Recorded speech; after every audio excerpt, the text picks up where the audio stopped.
following is a presentation of the Big Ten Conference. We've got football weather in Pennsylvania as Penn State's back home for the second week in a row. One of the best young quarterbacks in the country, Drew Aller, trying to put his team on a championship track, working with one of the most successful coaches in college football, James Franklin, hunting the ultimate prize.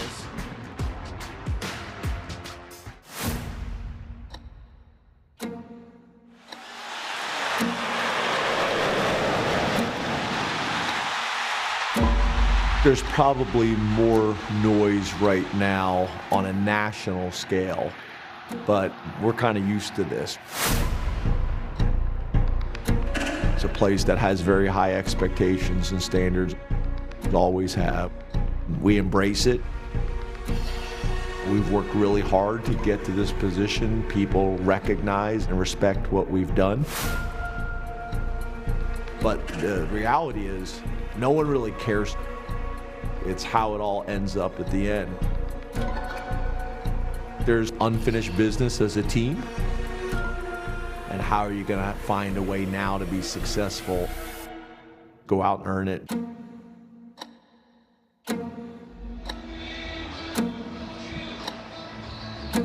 It's been a rainy Saturday morning here at Beaver Stadium, but just in time, the clouds are starting to part and the sun is starting to shine. Marathon presents football on the Big Ten Network. FIU out of Conference USA in town to take on the number 2 team in the land.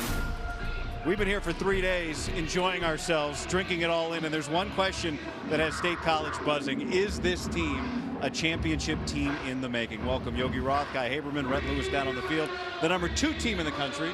Later today here on the Big Ten Network, the number 1 team in the nation, Ohio State. That's never happened before here on BTN, and it makes for a great day.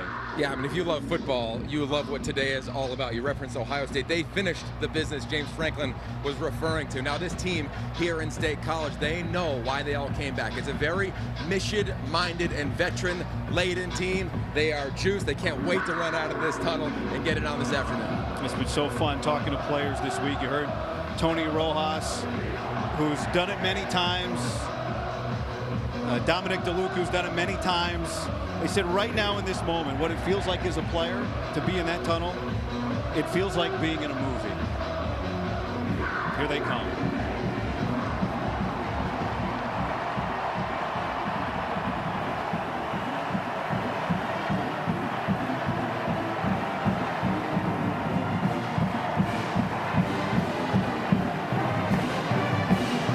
Penn State's won 29 straight non-conference home games, the 3rd longest streak in college football.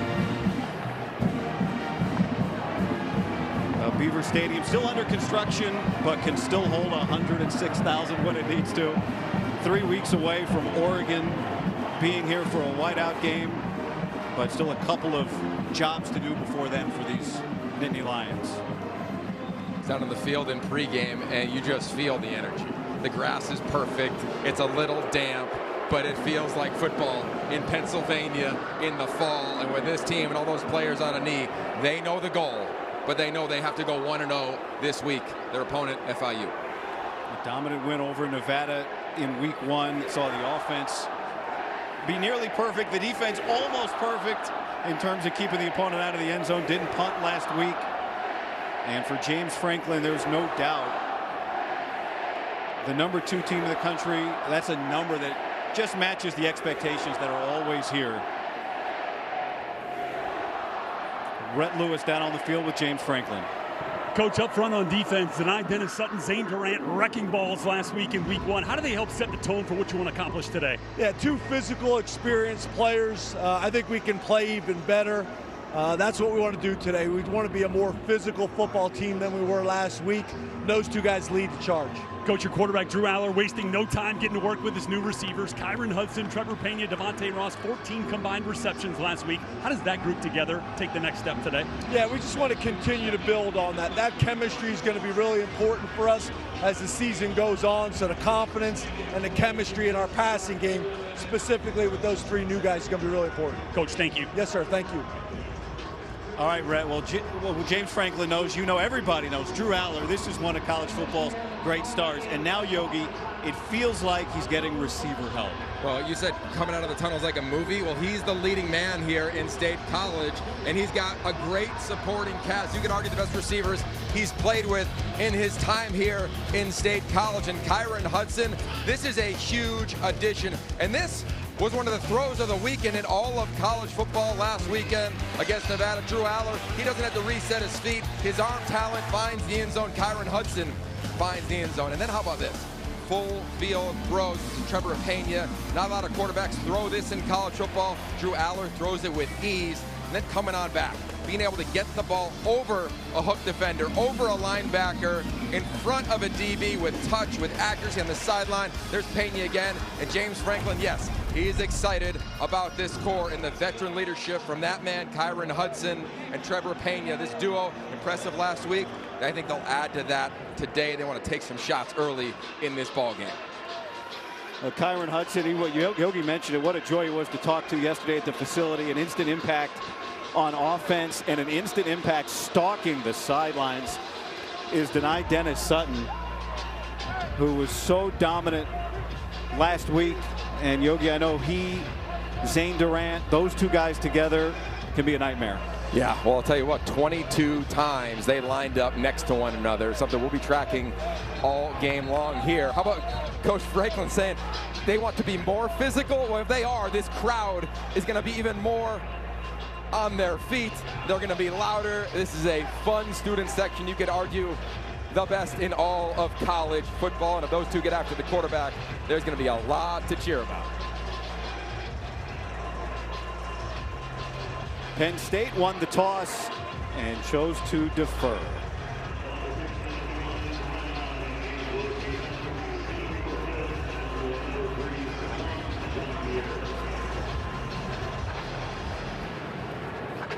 FIU, they had a dominant win themselves last week against Bethune-Cookman. And so they are 1-0 as well. Gabriel Wosu to kick it away. And it'll come out to the 25-yard line.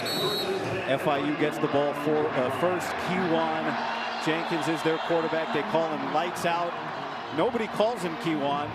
He has been a steady hand. The third full season as the starter. First year under the head coach Willie Simmons, and he seems to be the centerpiece of it all on offense. Yeah, look, this guy's used to being the centerpiece. He was a three-time state champion in high school in South Florida. Never lost a game in his high school career.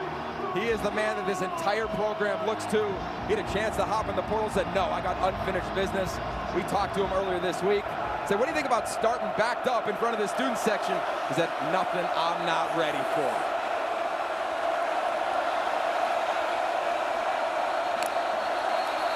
And movement. Delay game. Offense, 5-yard penalty. First down. I mean, can you blame him? I'll tell you what, folks. Just listening to this crowd in the student section, and we talked about the expectations, right? What a cool day it is on Big Ten Network. Number 2 team, number 1 team. The expectation is to be in that conversation for it all at the end. Fan base knows it.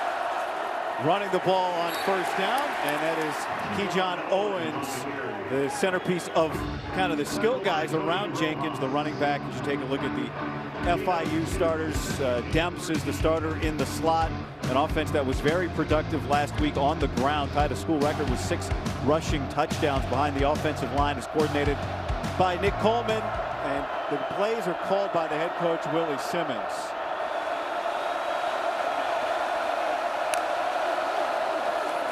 Pressure. And that is off the fingertips and incomplete of Alex Perry. And now it's third down. And take a look at the defensive starters. A Penn State defense that in total only was on the field for 54 snaps last week. But the big news this week, Zariah Fisher missed all of last season with a spring injury. Hasn't played since the 2023 bowl game. He returns. Rojas Campbell and DeLuca. And also back this week is the nickelback Zion Tracy, who missed the opener. How about this? Keep an eye on Denai Dennis Sutton. He's just kind of lurking, just kind of roaming at the top of the screen. Third down. And it is Dennis Sutton who nearly gets home. Jenkins gets away and throws it away, avoids the sack somehow. Rojas and Dennis Sutton were there along with Alonzo Ford. Keep an eye on Dennis Sutton on this play. Double, you could argue triple team there at the top of the screen.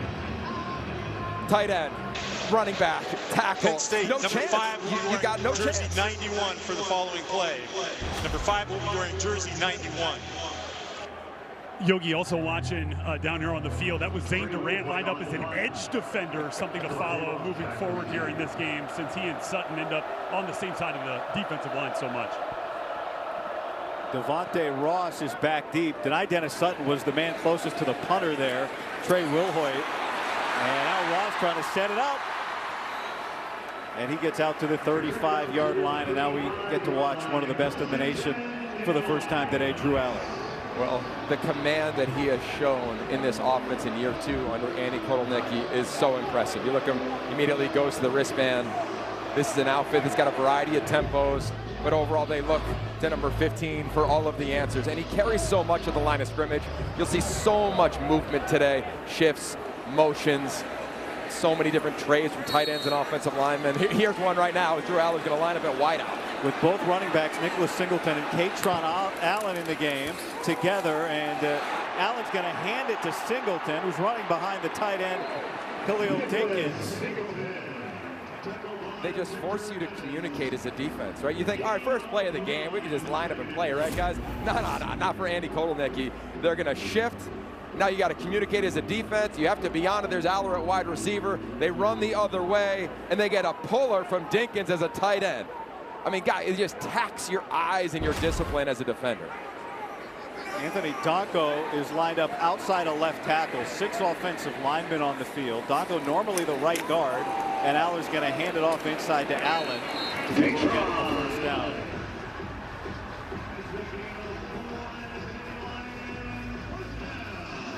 Well, it's a good thing you put both running backs in the starting lineup. Nicholas Singleton and Katron Allen, they were out there together to start it. You see 6 offensive linemen already in this game. Dawkins, the Warfel Award winner, the heartbeat, the center for this offensive line.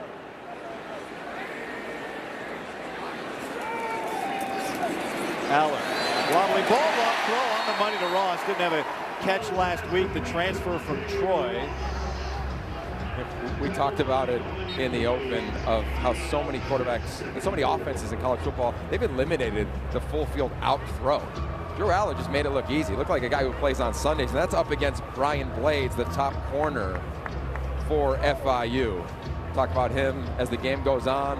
You recognize that last name if you follow college football.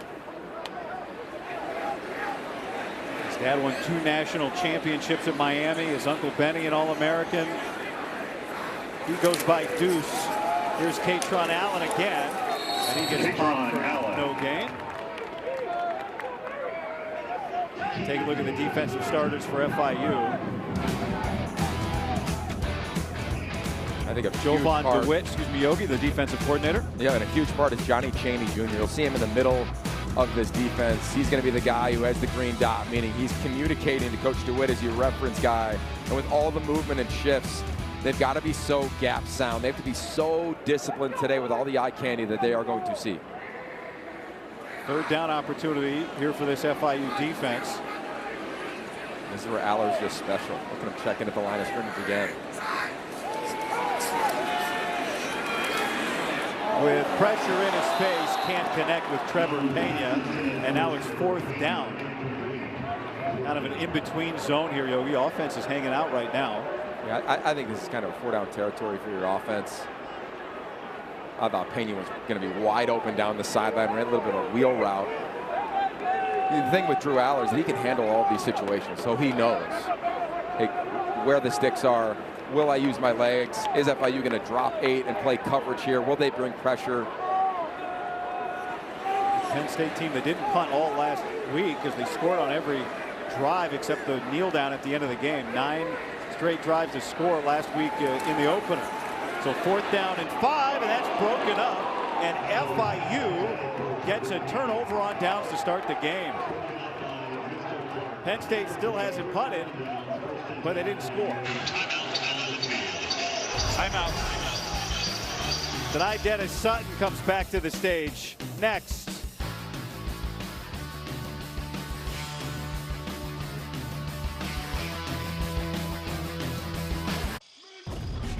Let's take a look at today's Impact Players, sponsored by Auto Owners Insurance. Simple human sense. Can I make a prediction, guy? Okay. Every week, these two will be the impact players for Penn State all season long. I mean, they're two of the most dominant players defensively in all of college football. Not lined up next to each other, rare occasion perhaps. FIU, after getting the stop, strong run by Owens of 3 to start. So FIU stopped Penn State on 4 downs, and this is their second possession. Yeah, and let's reset FIU a little bit. Remember, their first play of the game was a penalty, so they were behind the sticks from jump. This is an RPO offense. That means run, pass, option. And their quarterback, Kewan Jenkins, #1, he's incredible with his vision. He's reading defenders. Hand it off or throw it. Jenkins. Flush, gets it out of his hand somehow to Dallas Payne, who's got a first down. But Chaz Coleman almost got there, and a good play by the quarterback Jenkins. If you're looking for a Minnesota Northwestern State game, go to big10.org/BTN game. Find her right now to find out where you can find the game in your area. You know, what you'll see today, too, from FIU, because of the explosiveness of Penn State, you'll see a variety of tempos. You'll see them huddle traditionally.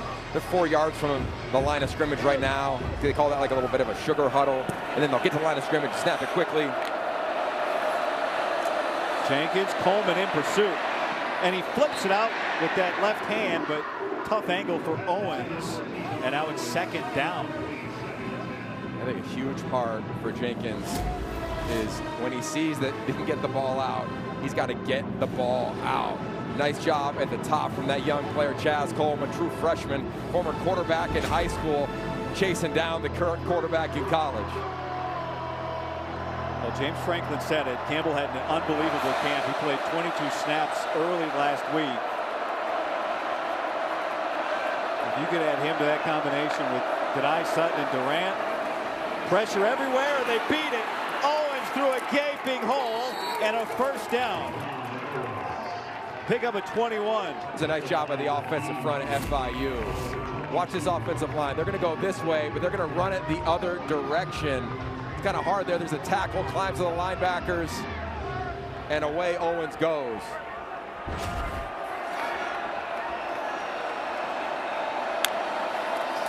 Here comes pressure, and Owens is able to avoid the loss. It was Deshaun Lane coming on the blitz from his safety position and tripped up the running back. Owens, he's one of the leaders of this team, really vocal all week long, knowing the opportunity that they have to go play at Penn State. And look, the environment can swallow you. We've seen this all over college football. But at the end of the day, it's still 11 on 11. The more you can recenter yourself, give yourself a chance. Pretty nice drive so far. The 24th year of football, 22nd year of football at the FBS level for FIU. Jenkins goes under center. And he'll hand it off to Carey to back up back, and he goes backwards. Yeah, Xavier Gilliam, I mean, just absolute penetration, interior defensive line. You're going to see it right into your kitchen, right over the center. Quick first step, crosses the center's face, and he's in the backfield. I mean, the first step, I mean, we saw it yesterday in practice here at Penn State, defensive line doing drills. Sometimes you feel like you're around a bunch of basketball players. They're so quick, they're so explosive.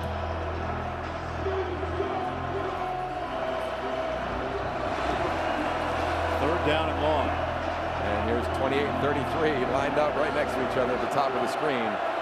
Look out. With Zariah Fisher racing off the bottom, trying to get to Jenkins. He gets it out again to Payne, and he's pulling the defender. Eventually, Tony Rojas, no, that's Kenny Woosley, wins that battle. And now it's 4th down and short. Yeah, they're going for it. I love the aggressive nature here from Willie Simmons and company. Like, they know what the deal is in this game. Roster-wise, talent-wise, they're overmatched, but he's always been known as an extremely creative offensive mind. You're going to your absolute best call here on a 4th down opportunity.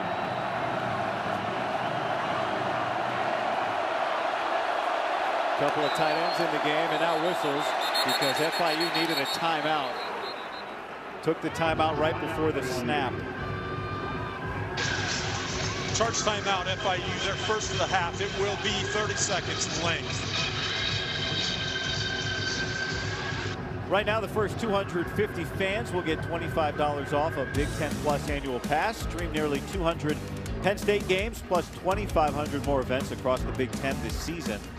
Scan the QR code on the screen or go to big10plus.com and make sure you enter FB20 when selecting an annual pass at checkout to take advantage of this offer.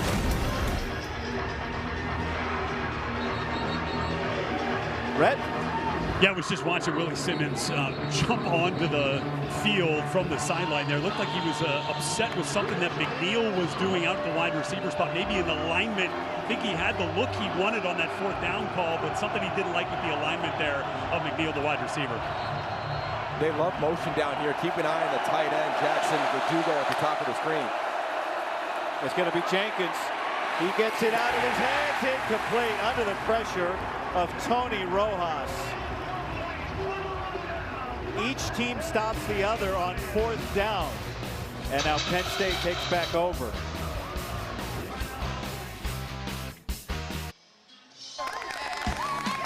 Oh, what a great atmosphere here at State College. Neither snow, nor rain, nor heat, no gloom of night. That's what the Postal Service says. We'll keep them away. A little morning rain, a little Pennsylvania drizzle, just nothing, right? The kid from Lackawanna Trail, Yogi Roth, back in his home state. This is nothing. No, it's good to be home, and this is just great to walk around campus, talking to students. We got to pop into a class yesterday. The excitement from these students in this student section, it is paramount. Second possession for Penn State after they stopped FIU on fourth down. Drew Aller with time to loft it for Devontae Ross, and he gets interfered with, and that's going to be a 15-yard penalty.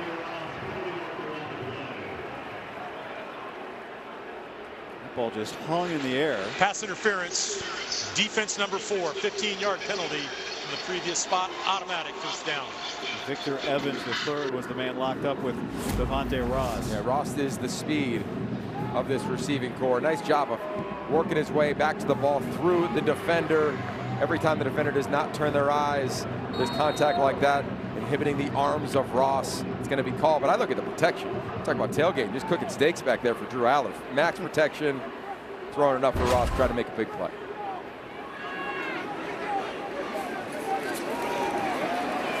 Singleton, big hole. And is able to get a big chunk. Rhett? You know, I was watching the FIU defense after they came off with that fourth down stop on the first possession, and there was a celebration briefly. Then they went right to work. D-line coach Kenechi Udeze going right to the iPads, saying, hey, we prepared for this motion this way. They're doing it a little bit differently. I think those iPads guys are going to be huge for FIU here in the second year of having them as they try to figure out what Andy Kotelnicki's up to. Hey, Kenechi Udeze, he was an All-American defensive lineman at USC here in the Big Ten as well. We had a chance to talk to him pregame. So how do you feel about your group? He goes, I think I got a couple real ones. And to Rhett's point, this defensive front, when you look at it, these are guys that have played in big-time football in their career at times, put on a lot of weight. They felt like they got a lot longer this offseason, trying to see if they can wreak some havoc in the backfield. Singleton again. Another big hole. And he's across midfield. Let's go to Ashley Adamson in Chicago for an Anderson Window Studio update. Guy, this is what you call a good start. First play from scrimmage in Minnesota Northwestern State. John Nestor reads it perfectly. It's a pick six, 6 seconds into the game, and they just punched it in for another score. It's 14-0 Gophers.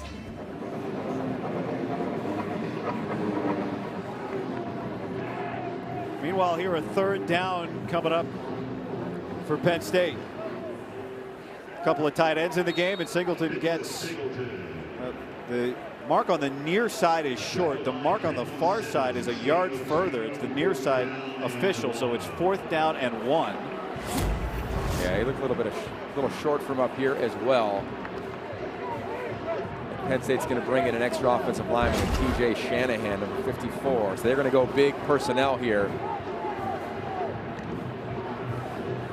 0 for 1 on 4th down. That was a 4th and 5. This is more than workable for Singleton.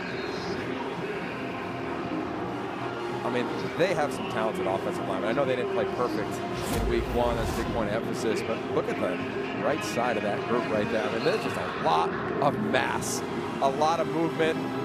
Benga Ioane, we've seen him do a little bit of everything. No motion there, but still able to lead the way for a first down.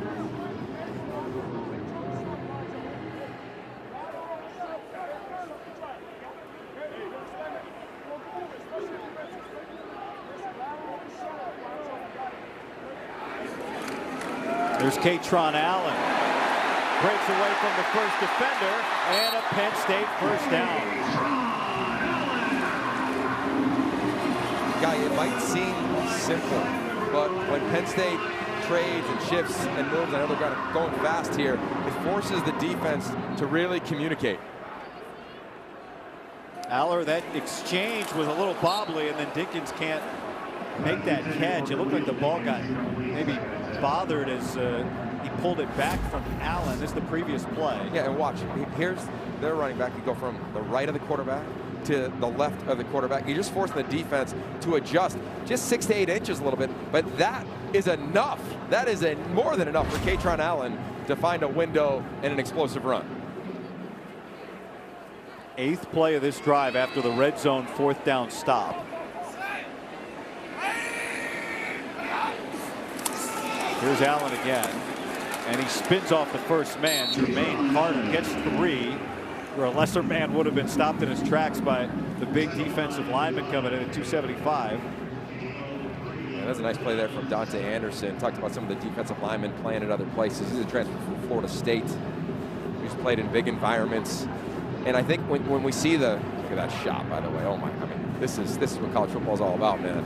But when you see the trading, the movement, the shifting, there's so much communication that has to happen amid the front 7 on the defense.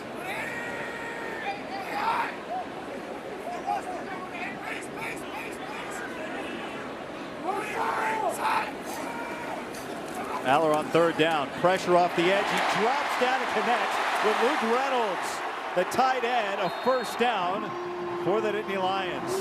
It's a really nice job. Talk about veteran leadership from Drew Aller, sitting in the pocket, know he's going to take a shot, like the combination route, a little delay outside, then breaks back inside. Perfect ball location on that front number. And Aller says, I know I'm going to get hit, but I know we're going to move the sticks. Little sidearm showing a variety of arm angles.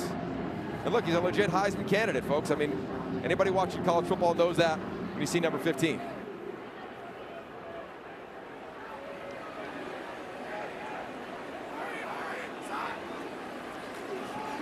Aller.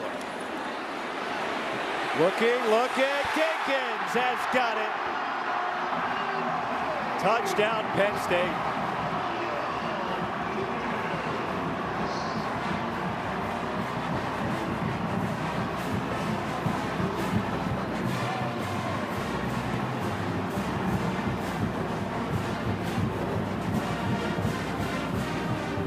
Kept Dinkins in the game late last week against Nevada so he could get a touch. This week he gets the first touchdown. Yeah, well, I just love, look at the eyes of Drew Aller. He sees Dinkins, waits, he baits the defender, and just perfect touch again. Over the linebacker, perfect location. Dinkins makes up for a drop on the drive for a touchdown. Ryan Barker on for the point after, and it's good. But last week was about the receivers. But just because 44's gone doesn't mean you can stop covering the tight ends. Timeout on the field.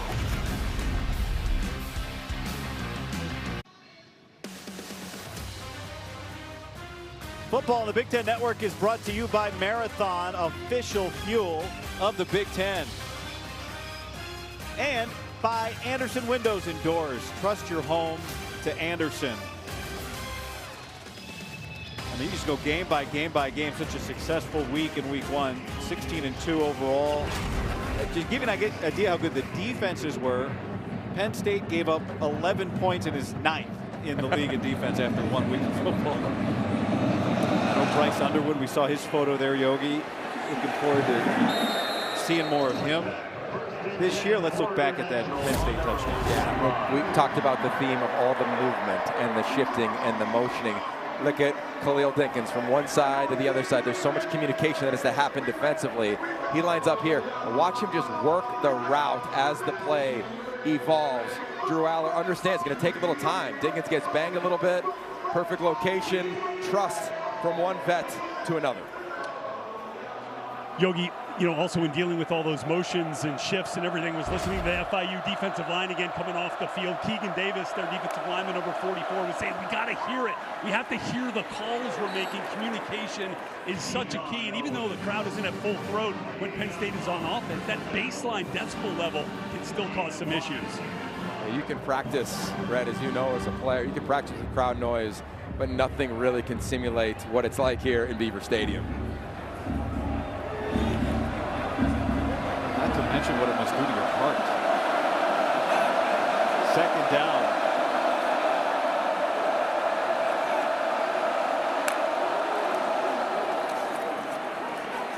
Owens, flag comes in. Maybe gets a yard. We'll check on the penalty. Tim O'Day. Holding. Offense number 51. 10-yard penalty from the previous spot. Second down.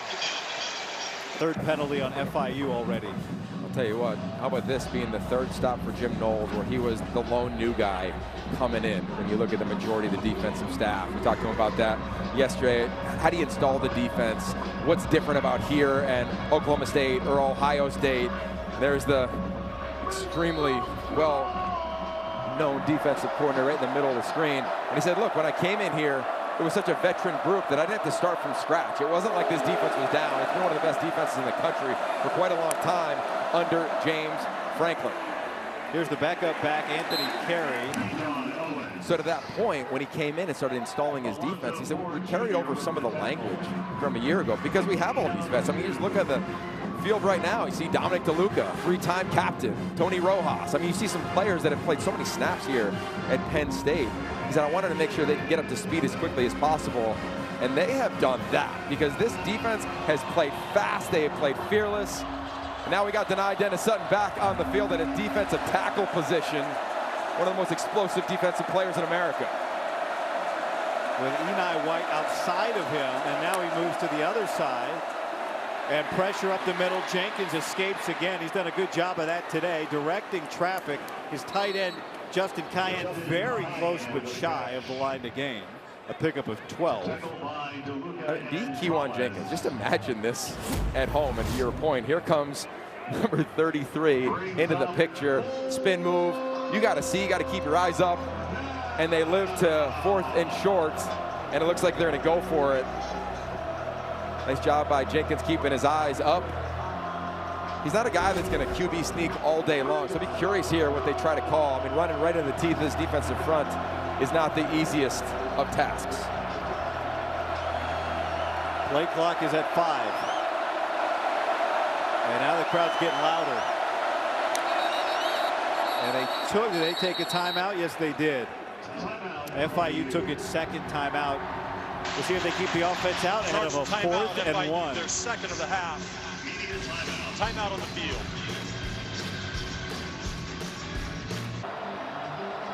Fourth down and 1 coming up from their own 34-yard line for the FIU Panthers. They've had their most success with misdirection type plays when the tight end is going one way just to slow down some of the edges and linebacker play of Penn State. Quarterback Jenkins, quick throw, gets it out to McNeil, and he's got a first down. That's a great play call from head coach Willie Simmons. He doubles as the head coach and the play caller. Nick Coleman is the offensive coordinator. Offensive line goes right. You're thinking they're going to run it that way. They bring Rojas. He bites just enough to get the ball out for the first down conversion to Kyle McNeil. Really, really impressive play call. So Penn State had a 4th and short conversion on its drive that resulted in a touchdown. And back to the ground to Carey. And he gets a 5-yard pickup on first down. Let's go to Ashley Adamson in Chicago for an Anderson Window studio update. Guy, it's a busy day. Out to Bloomington we go. Indiana's offense looking more in sync than a week ago. Fernando Mendoza to Elijah Surratt. Hoosiers up 2 scores on Kennesaw State still in the first quarter, guys. Big challenge for that FIU offensive line today, Yogi. Yeah, well, look, they feel as though they're up for it. I mean, they got 3 transfers, 2 from Power 4 schools, NC State and Miami. They'll play 7 today. Nice job on that first down. Carry again. Oh, he didn't like the view and found a worse one. Well, that's the problem. That's Jalen Harvey making a play.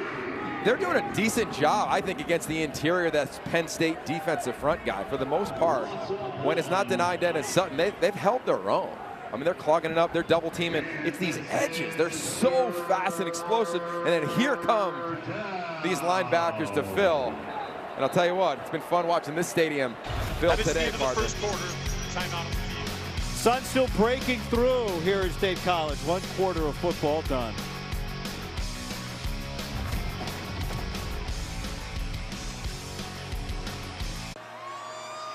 Just about ready for the start of the second quarter. Penn State on defense after a earlier 4th down conversion already from FIU. Still ahead. A great day of football continues. Jeremiah Smith, #1 Ohio State and Grambling.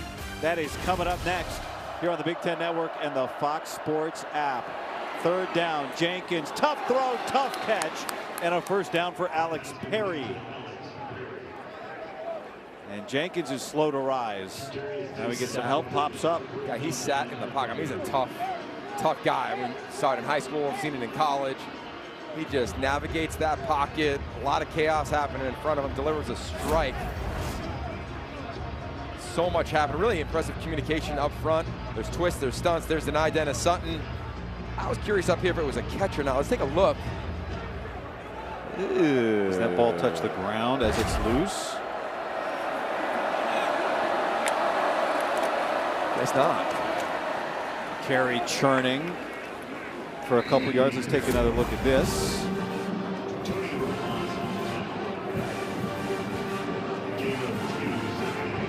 It's hard to tell. I mean, conclusive is what you're looking for, right? Yeah. Is it without a question? Obvious. It's kind of up against his helmet as chin strap. It's certainly moving there. The question is, did that hit the ground or not? 9th play of this drive coming up. I'll tell you, this offensive line is settled in. And what Penn State's trying to do is find one-on-ones with their top edge players. They bring pressure. They flip it to McGuire. Anderson, good blocking on the edge. First down and a big play. Coming up for the hit was King Mack, but a huge gain for Anderson. 21 on the pickup. Well, again, it's a misdirection play. Looks like everything's going to the left. And it's a quick end around inside handoff. And it was a physical collision. Whoa.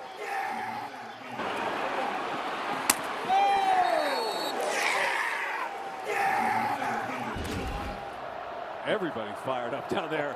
My goodness.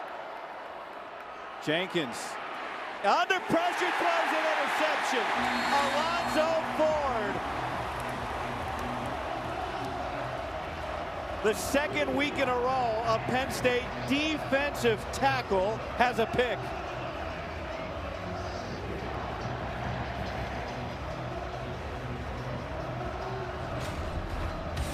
Well, if you were sitting on your hands, you are no longer. Alonzo Ford, he's standing up.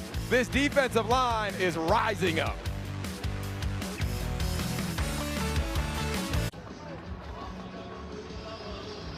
Well, last week it was turnovers. In fact, they forced turnovers on the first 2 Nevada drives of the game, scored 16 points off the 3 of them. And there was Alonzo Ford celebrating with his teammates after his interception. As he should. Defensive linemen don't touch the rock too often, but here at Penn State, maybe we'll start seeing some of them as a fullback. Eligible tight end in the red zone in the goal line, short yardage. Who knows, Andy Koldenicki? Direct snap to Katron Allen after they shifted, and he gets stuffed. Let's take another look here. Here's Alonzo Ford at the defensive tackle position. I want you to watch his arms. Watch him extend against the offensive line, and then look at his helmet. his eyes. They're looking at Jenkins the entire time, and he catches it with his hands. It doesn't get to the body. How about that for the defensive tackle? Kind of a unique setup, guys, down here on the field with the Penn State defensive line group on the bench, right? They've got a stand that they put the iPad on, and that was the most popular place to be on the sideline. Everybody wanted to get a glimpse of that forward interception. Like a screening room. That's right, a viewing party. Here's Drew Aller, and that's a little behind on the hip. Katron Allen makes the catch, but it's going to be 3rd down and 6. That's a 3rd throw today where Drew's missed a little bit. Just a little bit behind, a little bit out in front. They do practice with a wet ball. This is the first time that it has rained for Penn State, whether it be practice or obviously a game. Hey, Yogi, one thing to watch too with Drew Aller is, he's the guy that can take home that biggest stuffed animal at the fair, right? Like, he's got those big time wow throws. I think NFL evaluators want to see a little bit more consistency with some of the gimmies like that. Aller, long throw. There is Ross to the wide side of the field, and he just flicked it for a 1st down. Well, my favorite acronym guy at the quarterback position, it's PACE. Plays after critical errors, and a little bit of a miss for Drew Aller. That's an error. This was not. Right after, they go right back to Ross. Out route, not an easy throw, and I love it. That is not a laser. That is not tremendous arc. It is firm with an arc. That is a very specific throw in the quarterback world. They call that a trajectory 2 throw. Firm with an arc, layers it beautifully. I will toss it to Allen. Blockers in front. Dinkins with a huge block. And a 1st down for Allen. Let's go to Ashley Adamson again in Chicago with an Anderson Window Studio update. Yeah, guy, it is a busy day around the Big Ten. Illinois at Duke from the 1. Caden Fagan plunging into the end zone. Illini up 4 in Durham, guys. Thanks, Ashley. Part of a big day, Yogi, in the league. Illinois at Duke today. Some really big road tests. Of course, Michigan going to Oklahoma, the game of the week. You could argue around the country in college football. Oklahoma State heading in to Eugene and Autzen Stadium as well. 2 backs into the game. It's Singleton's turn, and he slithers through a small hole and picks up 4 yards. It's really showed up today in this first half of this offensive line for Penn State is the amount of pullers. I mean, they are getting offensive linemen out. Nolan Rucci showcasing some athleticism. Allen looking deep, and then he pulls it down to the middle. And that is Kyron Hudson's first catch today, and that's a 1st down. You were looking at Pena. Oh, yeah, a little double move from Pena. I thought he was taking a shot, and Pena kind of put the brakes on late, so Aller saw that, said no problem. Illegal substitution, 12 players on the field on defense at the snap. That penalty has been declined. The result of the play is a 1st down. 12-yard gain, so declined the penalty. Even against 12, Drew Aller's pretty special. But you see it up here in our perch, and I'm thinking double move at the top of the screen. Aller goes left all the way to the right. You're thinking, oh, this is a touchdown. And he goes, nope, no problem. Let me check it down and find Kyron Hudson. And to me, that's the discernment. We saw it last week. There was a player who decided just to tuck it and run it, not force it. Nice job there from the veteran quarterback. He's going to give it here to Singleton. And he gets knocked down after a short gain. And it's after a 6-yard gain, and it's 2nd down.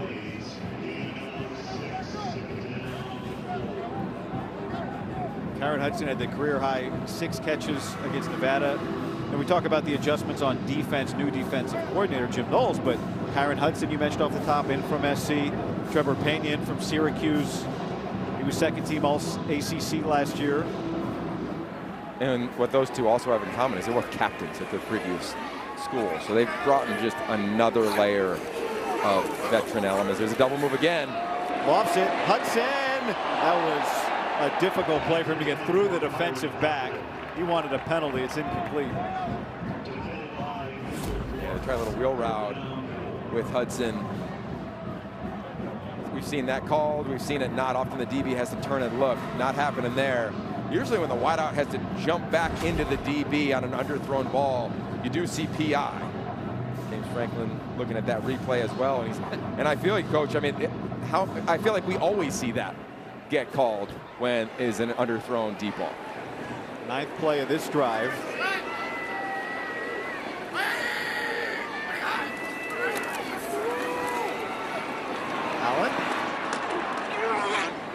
FIU swarms, and now it's 4th down.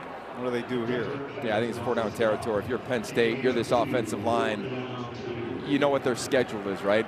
You know, they got Villanova, and then they got a bye, and here comes Oregon. I think that you're saying to yourself, guys, we can get 1.5 yards, 2 yards. See if we can keep the drive moving along here. The challenge is what they usually do here is they will give you some sort of trade, shift, motion, try to make the defense have to be perfect. Here's your motion. Katron Allen the back. He'll get it. And this is very close to the line to gain. FIU thinks they stopped him. Penn State players are pointing, saying we got it. And the official ruling is turnover on downs. Yeah, it looked short. It's a from stop up here, guy. And I thought this was one Drew Aller could have kept it on the zone read. FIU saying, thanks for not keeping it. We're going to make a stop, and we're getting the rock back.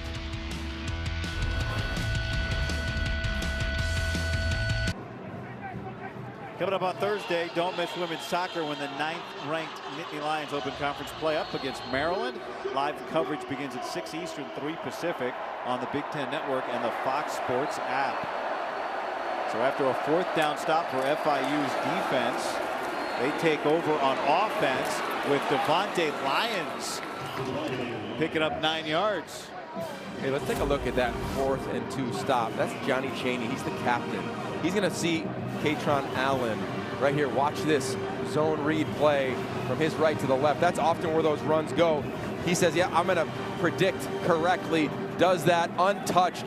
And how about his tackle, the physicality from the senior from Florida, transfer from Colorado. Jenkins steps up. Long throw on the money. That is caught by JoJo Stone out to the 45-yard line. Pick up a 26. I'm Penn State. I'm bringing a little bit of pressure now. Wouldn't be shocked to see Jim Knowles dial it up. Really nice job responding from Jenkins after that interception. Doesn't flinch, not surprised. This guy's just a winner everywhere. They're trying to create some spacing in the pass game. This is a confident group coming from Florida.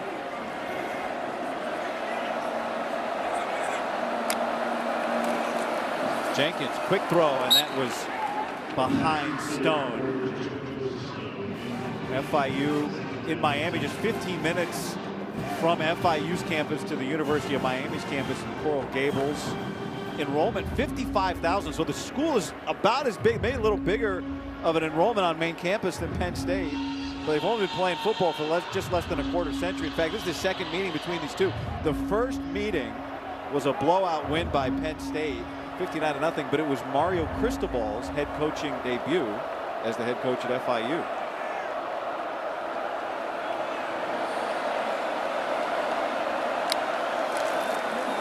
Back to the ground. That ball almost came out on the exchange, and Dennis Sutton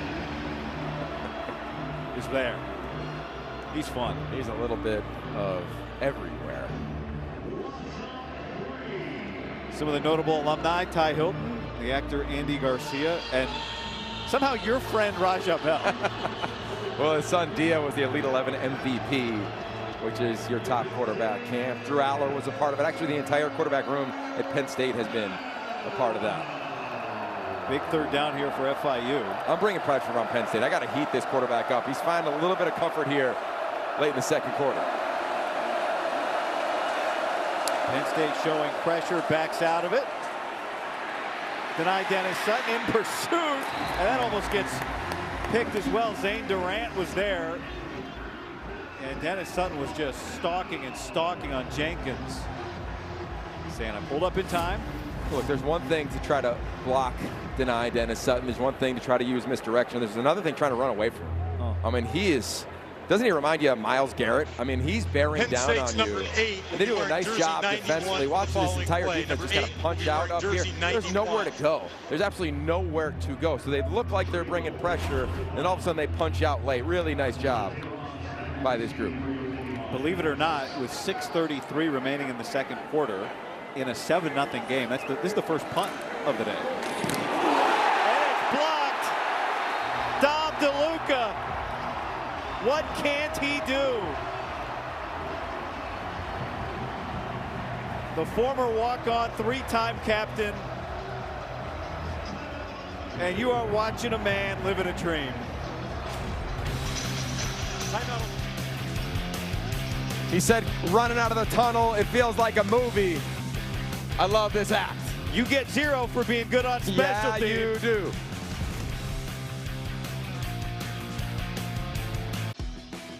When the number 0 came into college football recently at Penn State, a new tradition was born for a special teams ace.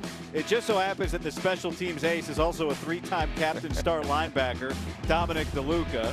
He just blocked the punt. And now Drew Aller is under pressure, and that is incomplete. He was getting hounded by Shamir Sterling. But we had a great time, as everybody I'm sure does, as talking to Dom DeLuca yesterday. Well, he's the pride of northeastern Pennsylvania, out of the West Pittston area.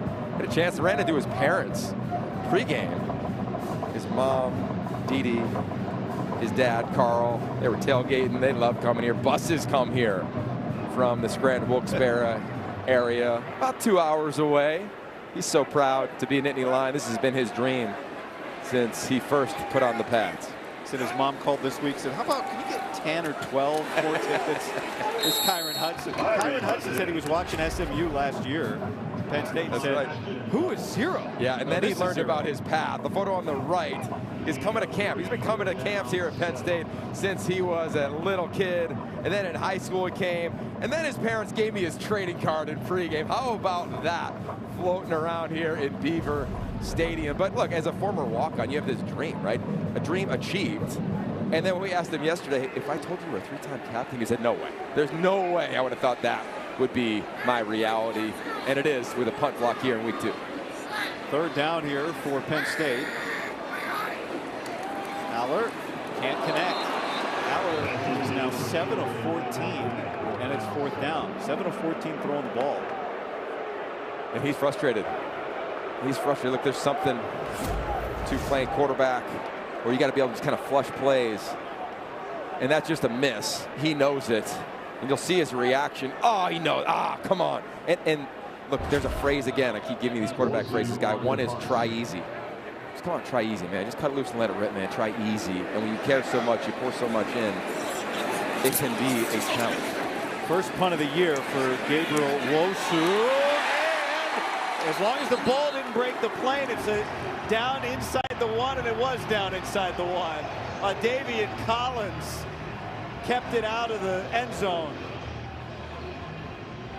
Well, he's been waiting a long time, Wosu has. He didn't punt last week, and he didn't punt earlier today. The player can touch the end zone, just the ball cannot break the plane. So it's okay that Collins' foot is in there. Oh, that's a great shot. How many blades of Kentucky bluegrass between the ball and the white line? That is awesome. And I just go to the effort. I mean, what a job finishing there for him. You know, sometimes you see one teammate catch it, you can let up. Nope, doesn't happen. A beautiful job there from number 2. The ruling on the field on the previous play was that the ball was down at the 2-yard line. The play is under further review. Okay, so they're going to look to see if that ball breaks the plane. From what we've seen, it's going to be tough. The reason they moved it to the 2, where the defense first touches, sometimes you hear the phrase illegal touching. Yep. It's not a penalty, but it's just after that point, the offense can pick it up if they want. So that's the spot.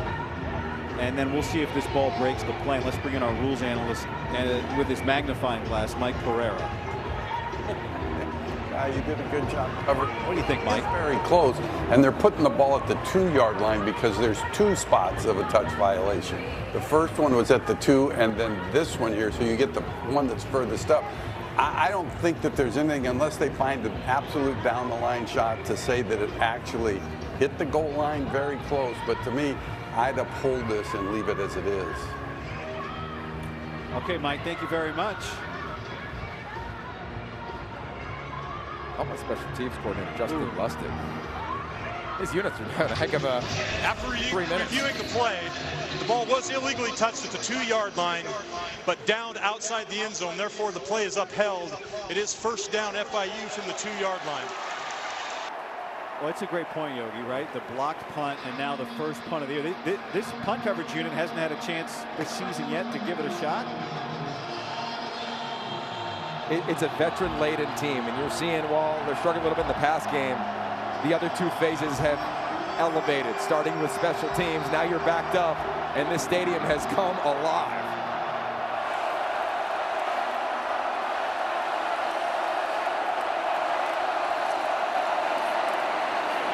Handed off out of the backfield is Kajon Owens for a couple yards.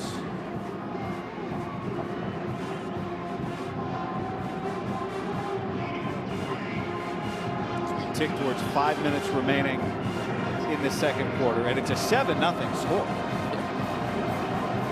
No Zane Durant on the field this drive. James Franklin said they would have him on a little bit of a snap count, probably no more than 30, 35 plays for him on defense today. Jenkins, little miscommunication. His receiver was blocking Kyle McNeil, and that sails harmlessly incomplete. What I'd imagine Jim Knowles is going to do here is keep an eye on Deni Dennis-Sutton. They know that FIU is going to try to double team him just to protect against the most aggressive, talented edge rusher in the building today. So they'll move him around to try to find a one-on-one matchup. That's where you've seen him today move nose tackle, defensive tackle, wide on the edge.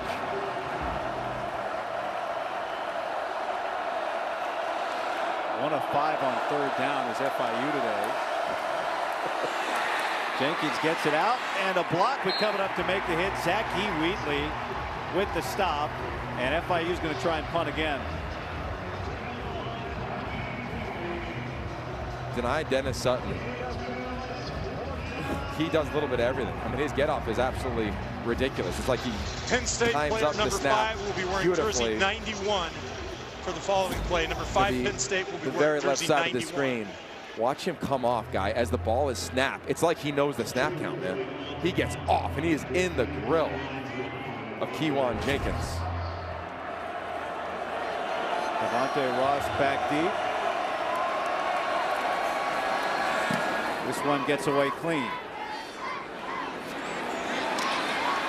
Ross. Still on his feet, and great starting field position here for Penn State. Nice return. 16 yards for Ross, bring it back after the 47-yard punt from Trey Wilhoit. How about Deni Dennis-Sutton? You think, all right, we're losing Micah Parsons, one of the top picks in the National Football League, and here Deni Dennis-Sutton says, I want to come on back. And he's been a game wrecker through a game and a half. You add Abdul Carter, the draft pick from a year ago. Micah Parsons, of course, a name all over the National Football League after that trade. But here at Penn State, they just continue to develop and develop elite edge rushers. Katron Allen.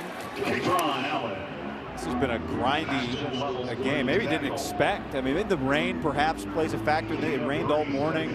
I don't know if that's affected the passing game. You know, we mentioned as they went off, Drew Aller is 7 of 14.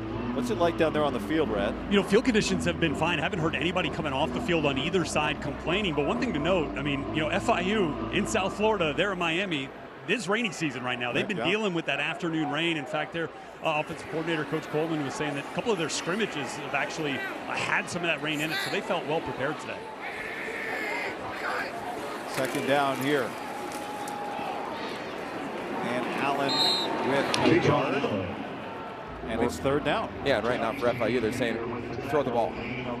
We're daring you to throw the football. They want to stack the box. They want to put as many bodies near the line of scrimmage and slow down this run game and this athletic offensive line for Penn State. So here we go on this third down. I'd imagine you get some sort of pressure and a version of man coverage on the back end. Penn State 2 of 6 on third down. They go Wildcat so far today, and it's Allen giving it to Singleton. Gets a block, another, but Pena and Clifford out there couldn't give him enough space, and now it's fourth down and about 3. And I imagine you're thinking 4-down territory with that call. Instead of throwing it with Drew Aller, your All-American candidate at quarterback. decision time here for Penn State. James Franklin looking up at the replay, looking up at the clock. Probably going to take it. Yeah, they're going to take it to the 2-minute timeout. Game clock lower than the play clock. Willie Simmons and his group have come in here ready to play. Very successful head coach at every other level. Now he and FIU are within 7. 2-minute timeout in a 7-point game.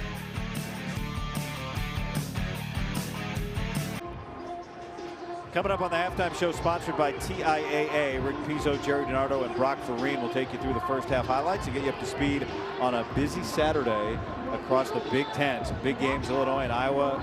Some big non-conference showdowns. Plus, of course, #1 Ohio State coming up next year on BTN. 4th down for Penn State.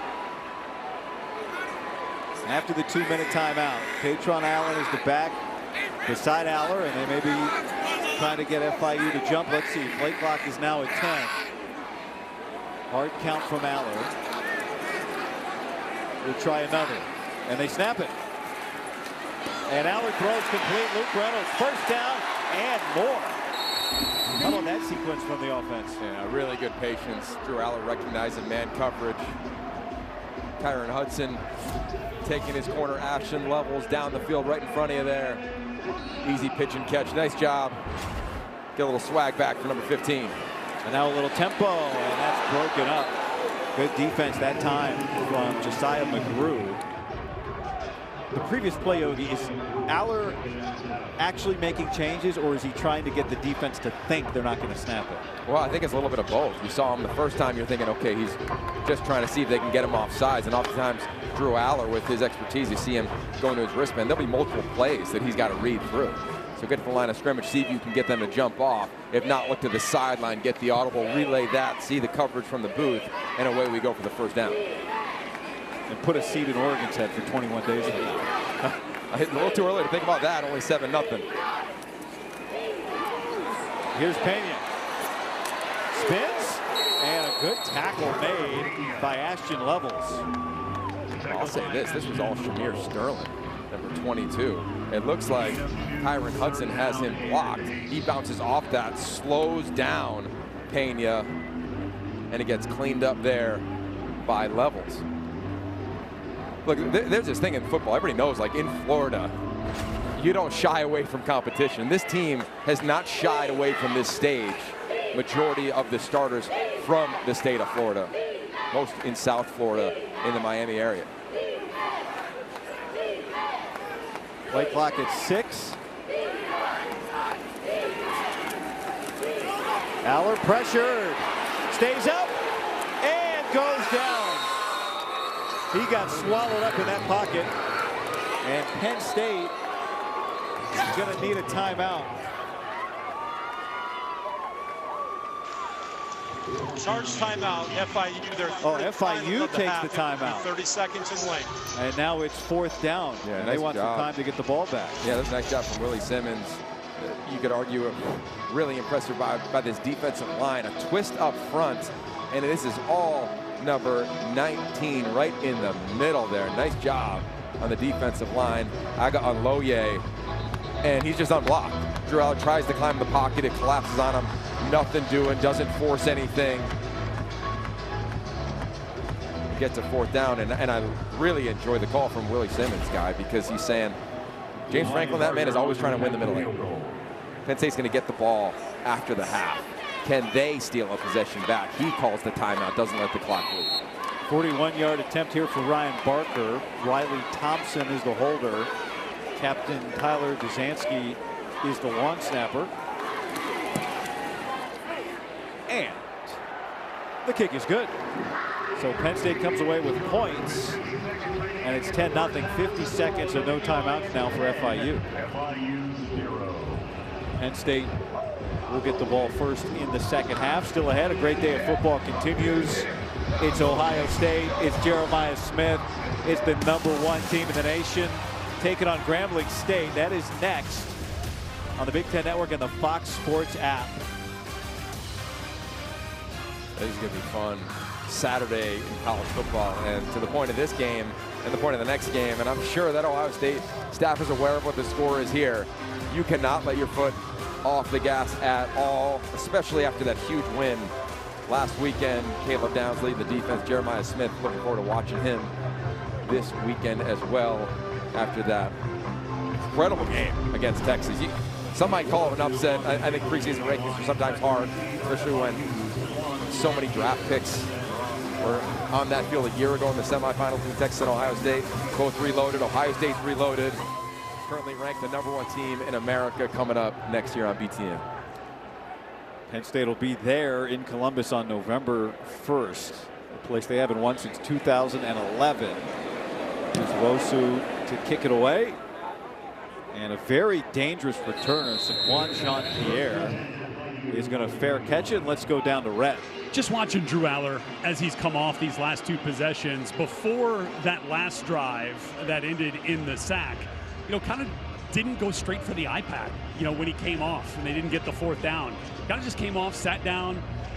Coach O'Brien was there with him, just kind of sitting there, and almost it was like a mental reset of sorts. And then they come out and, settled for the field goal there on that last drive. And boy, came off, just kind of kept the helmet on. And, there was a little bit of a head down kind of mentality here. Some frustration perhaps setting in, something I'm going to ask Coach Franklin about here at the half. All right, Rhett, thank you. That is 50 seconds of game time away, and FIU trying to move quickly. There's Rojas able to make the tackle, keep the receiver in bounds. No timeouts for the Panthers. I think here, Charge timeout, Penn State, their first of the half. It will be 30 seconds in length. Timeout Penn State.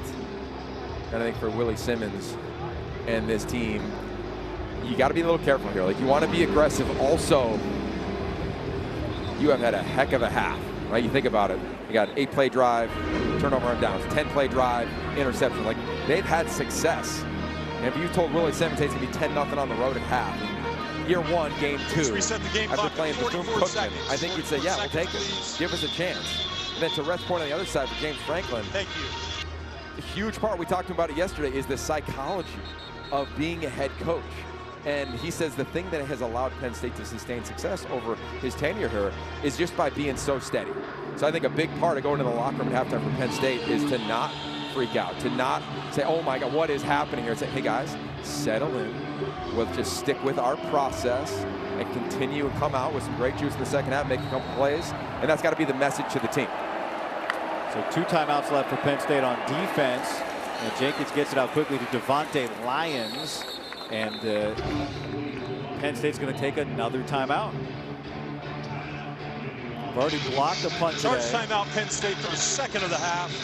It will be 30 seconds in length. They blocked a punt today on this side of the field, on the plus side of the field. I like strategy from James Franklin, just competing for every inch, saying, hey, we're going to try to get it again. We're trying to steal an extra possession here. Remember, last week they had a really impressive 2-minute drive prior to the end of the half where they scored. Maybe something on special teams to your point guy, but give your team, you've got the more talented roster, give them more opportunities here. You get a stop here on 3rd down, it's going to be another timeout, you're going to get the ball back. About 30 ticks left.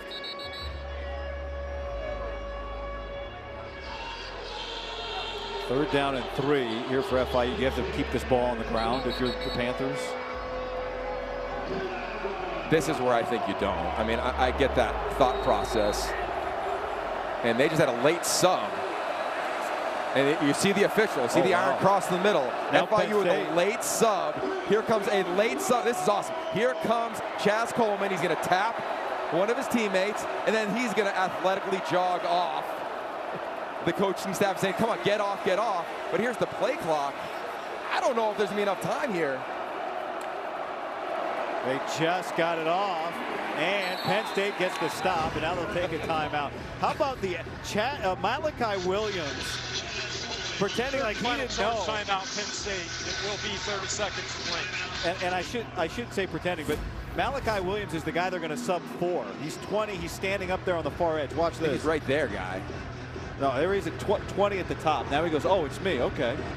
Oh, yeah, you're saying on defense. Yeah, I'm saying on offense. The wide receiver who comes on in.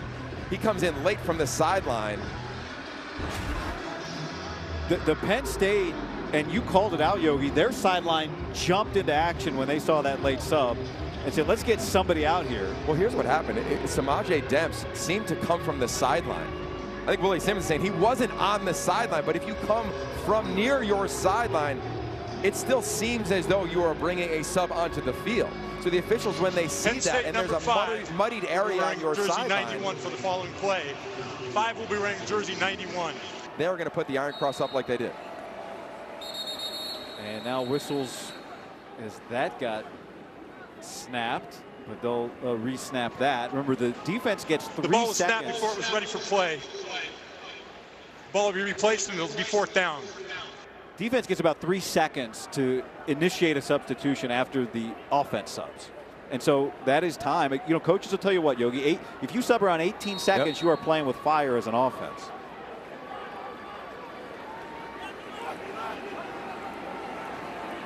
The dangerous Devontae Ross, he's had a couple of good returns, is back deep. Penn State's blocked the punt already today as well.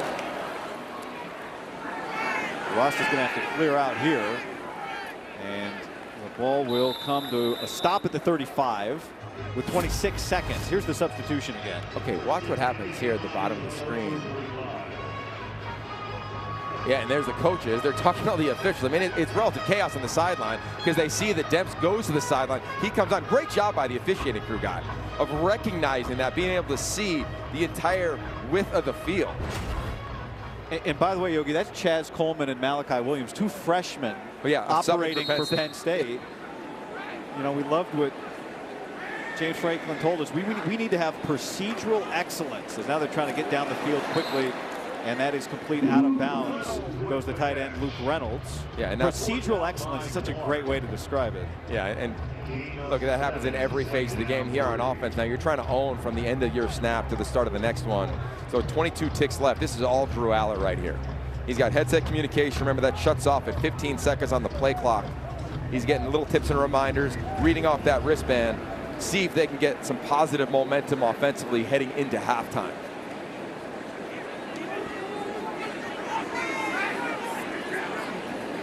Pena, the man that goes in motion. Allen, there's Hudson, middle of the field, is going to stop the clock for a first down, and they're out to the 50. Now you got to go. Clock stops, 17 seconds, and this is where they've had success. Exactly a week ago, 2-minute drive. This is a drill they do every single day in practice, 2-minute drill. Aller, Reynolds, again, and again it's a first down, so the clock stops while they move the chains. Huge part in the 2-minute offense. I think there's just holes down the seams. Keep an eye at the top of the screen. Trevor Pena. They snap the ball as soon as the clock starts. Aller wants Hudson. Hudson could not make a one-handed catch. Yeah, he's done it before. Yeah, and he kind of slowed down on the route. Late in the route, Hudson started to open up his hips, slowed down a little bit. If he keeps going, maybe he can go catch that with 2 hands and open up his front shoulder. So now here comes Ryan Barker for a long field goal attempt. His career long is 49 yards. This is 53. He tried a 53-yarder last year against Maryland.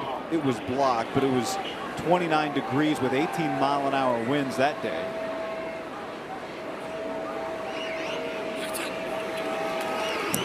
And that gets blocked.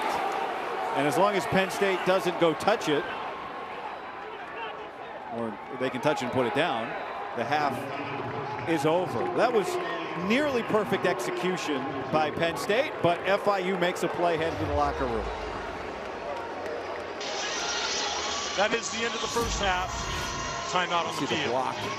Special teams unit just siphoning through. That looked like 23. The freshman Josiah McGrew, he's having a heck of a game, as is FIU.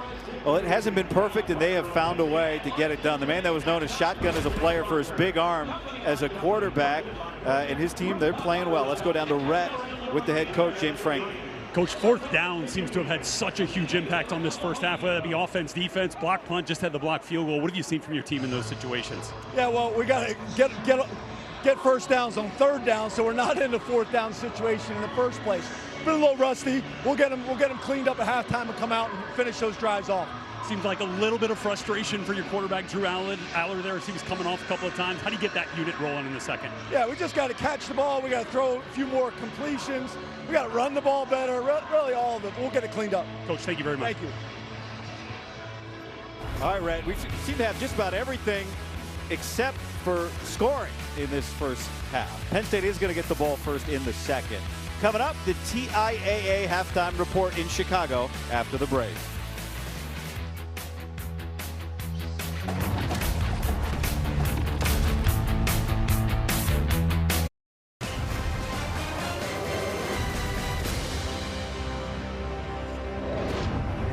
Perhaps a tad more snug in State College than we all expected.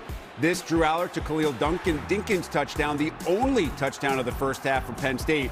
Nittany Lions lead FIU 10-0. Welcome inside the Big Ten Live halftime, presented by TIAA. Rick Pizzo, Brock Vereen, Jerry DiNardo. Conservative game plan offensively so far, Brock, for Penn State. Maybe the weather having a little bit of something to do with that, but as James Franklin told Rhett Lewis, we have to run it better. We have to throw it better. We have to execute better in every offensive phase. Just about everything. And my eyes are on the offensive line. And the weather should be helping the offensive line because it slows down the pass rush that they're struggling mightily with. Now, you go back to last week, Nevada got after this Penn State offensive line. And I see the same thing now. I see confusion. I see miscommunication. I see free runners. And I see an uncomfortable Drew Aller. They're running the ball fine, but major issues in throwing the football. You know, Brock, at practice, when we went there on the bus tour, they had 22 offensive linemen. They all could bend. I mean, they were really, really athletic. So I'm really surprised that they're playing as poorly as they are. But this team's the ranked second team in the country. They lack energy. The longest run is 20 yards. The longest pass is 14 yards. For the second-ranked team in the country, that can't be their offense. Until they get more explosive, they'll win today. But until this offense gets more explosive, they're not going to reach their goals. From a positive standpoint, defense has been really good. And that FIU quarterback, Kewan Jenkins, is a monster. He is a monster, and they're handling him, but certainly they want a little more from the other side of the football. Yeah, the defense is playing well, Rick, but again, this is the same as we saw last year with the wide receivers. The three portal guys have only caught 5 passes. Between the three of them. Yep, this is one of those games you're not supposed to win. You're supposed to dominate, of course. Let's slow the roll a little bit. 60-minute game. Obviously looking for a lot more from Penn State's offense in the second half. As for some other games currently taking place, well, it's a game because it's being played. It's not necessarily much of a contest. First play of the game for Minnesota against Northwestern State. John Nestor goes the other way with a pick six. Do not adjust your television screens. It is really 59-0 Gophers still in the first half. Illinois on the road to take on Duke. Late first quarter, Illini down 3-0. Caden Fagan. Illinois has done nothing running the football so far today, just 3 yards on the ground. But this touchdown, and Illinois just scored a moment ago. The Illini lead Duke on the road 14-6. Kirk Ferentz trying to pass Woody Hayes to become the winningest coach in Big Ten history, taking on Iowa State. Xavier Townsend muffs the punt here for the Cyclones. Iowa would recover and kick a field goal. Other than that, though, it's been all Iowa State as the Clones lead it 13-3 late in the first half. Indiana and Fernando Mendoza at home against Kennesaw State. IU up 7-0. It's Mendoza to Elijah Surratt. Never a bad idea. Mendoza's first touchdown pass as a Hoosier. It is 21-6. We have gone to the half in Bloomington. How about the big guy? Alonzo Ford coming up with a pick to help that Penn State defense. Offense needs to do its part. 10-0 Nittany Lions. Big Ten Live Football Halftime is sponsored by TIAA, official retirement partner of the Big Ten.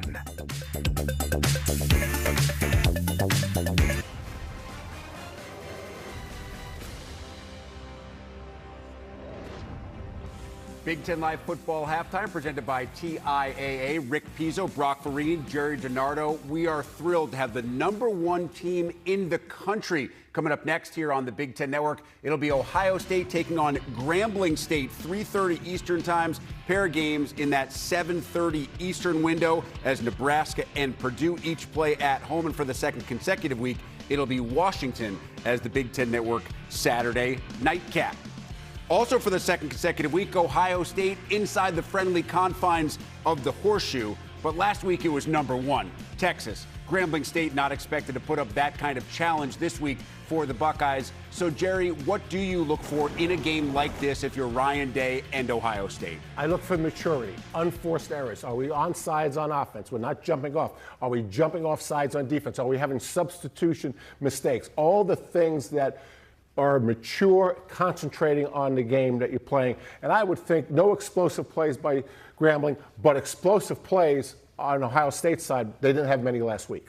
No, they didn't. And for any Ohio State fan expecting Julian Sain to right the wrongs of last week and throw the ball across the field for 500 yards, I would say just hold on a little bit, because establishing the run is going to be much more important. Even with 2 drops last week, is there anyone in the country that doesn't think Jeremiah Smith is not a great wide receiver? He's fine. They're fine. It is much more important to get James Peoples and C.J. Donaldson going. Any concern, Jerry, from a coaching perspective, that you come off such a monster win that your team is not dialed in from the jump? Not concerned about losing, but concerned that they don't play up to the level that they're capable of? There's absolutely concern. And you have to look at it like it's a business trip and we're not going far for the trip. And we better have our heads into the game. And again, if we're jumping off sides, if we have substitution issues, then, Ryan's got to get the group together and say, hey, there's only one reason for this. Your head's not in the game. My guess is they're going to play really well. And I know that you don't believe Julian Sain's going to throw the ball all over the yard. I'm telling you right now, Jeremiah Smith, he's going to be open a lot on Saturday afternoon. And he's probably not very happy about dropping 2 of those balls last week. Expect a big game from the best wide receiver in the country. This is the TIAA halftime here on the Big Ten Network.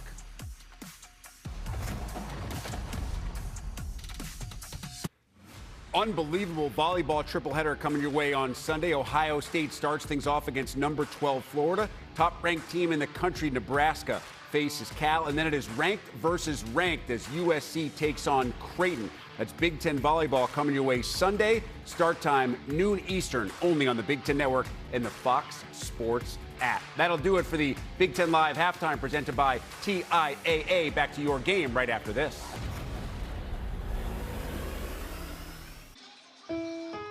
Time for today's Big Impact Research, where Penn State College of Earth and Mineral Sciences professor John Morrow and a team of students and researchers have invented a new type of glass. Lion glass is thinner yet more durable and requires only half the energy it takes to produce standard glass. The team is working to bring this product to market as Lion glass sets a new standard for sustainability and brings potential for commercial use. A little rain earlier today. Things cleared up just before kickoff, about 20 minutes before kickoff. The field's dried out, and a great crowd here today. They've seen a little more than they expected from the road team. FIU coming in from South Florida, and they have not scored, but they have largely held Penn State out of the end zone. You take a look at today's QB comparison brought to you by Eckridge.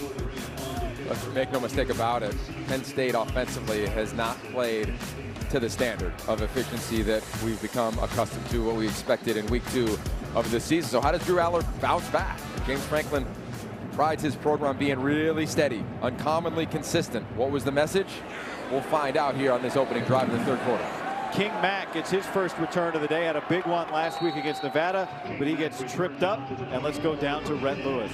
Just had a chance to chat with FIU head coach Willie Simmons coming back out onto the field. Really encouraged by the defensive efforts of his guys here, especially on 4th down.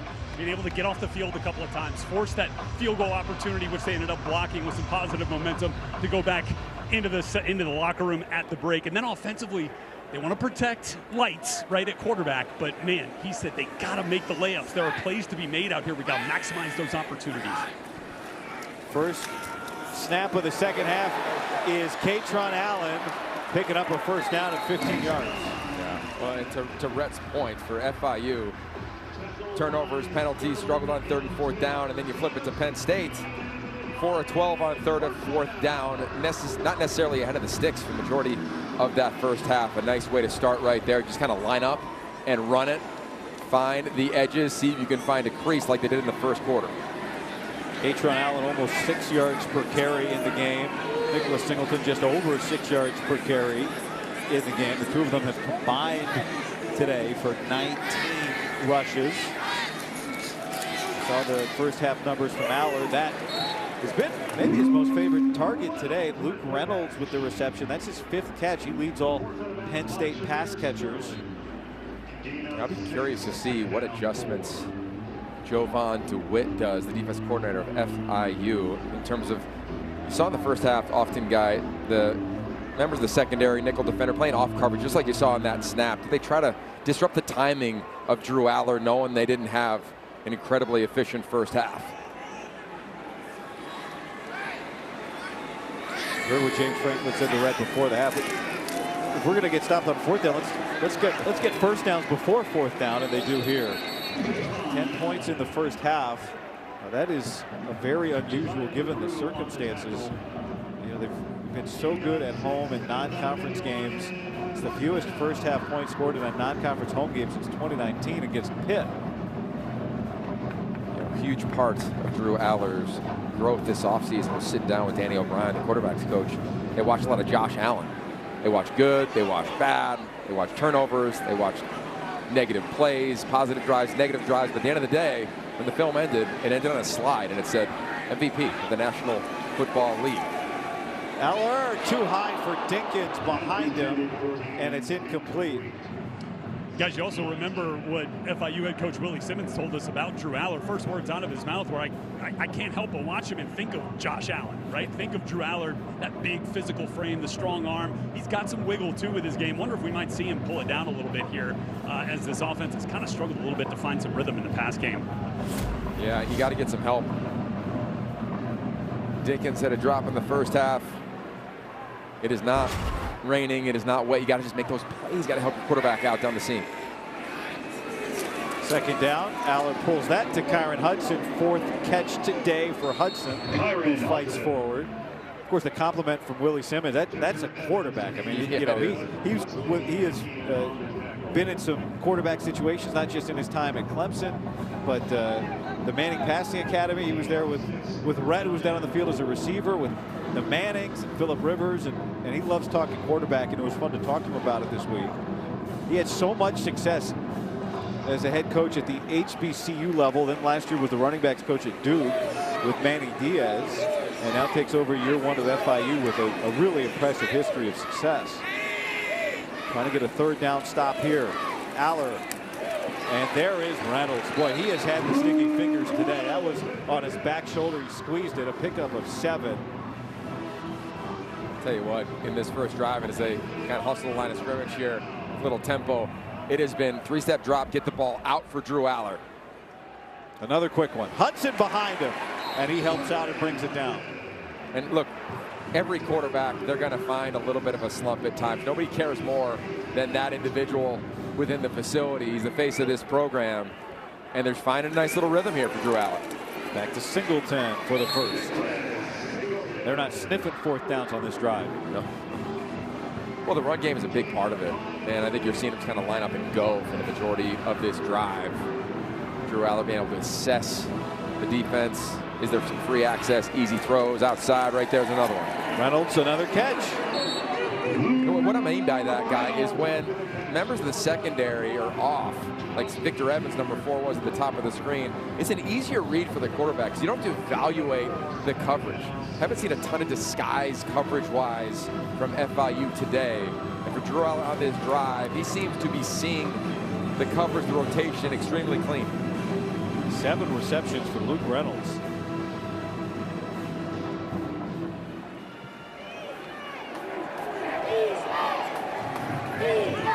Out of the pistol, they love to run the ball right here. Downhill, give a 2-way go to their back. Katron Allen. And he gets hog tied for a moment, and he's able to just spin forward, get a couple. Somebody had around the ankles, then up around the shoulders as well. And to Rhett's point, when you line up in the pistol there, you give the running back a 2-way go. The linebackers really can't read a key and go. They have to pause and hesitate. So I'll be curious to see if we see that formation again down here in the red zone. Drew Aller potentially keep it because it's been there a few times. 3rd down and 4.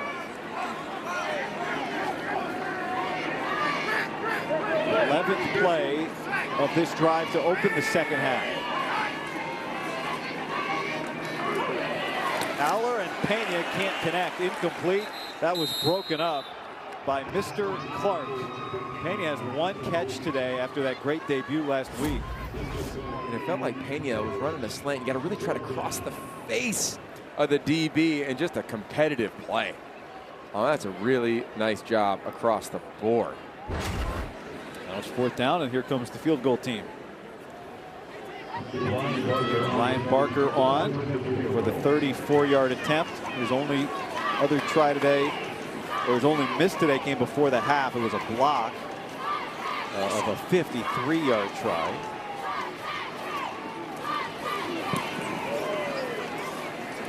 And that is perfect. So strong drive for Penn State to start the second half results in a field goal. 13-0.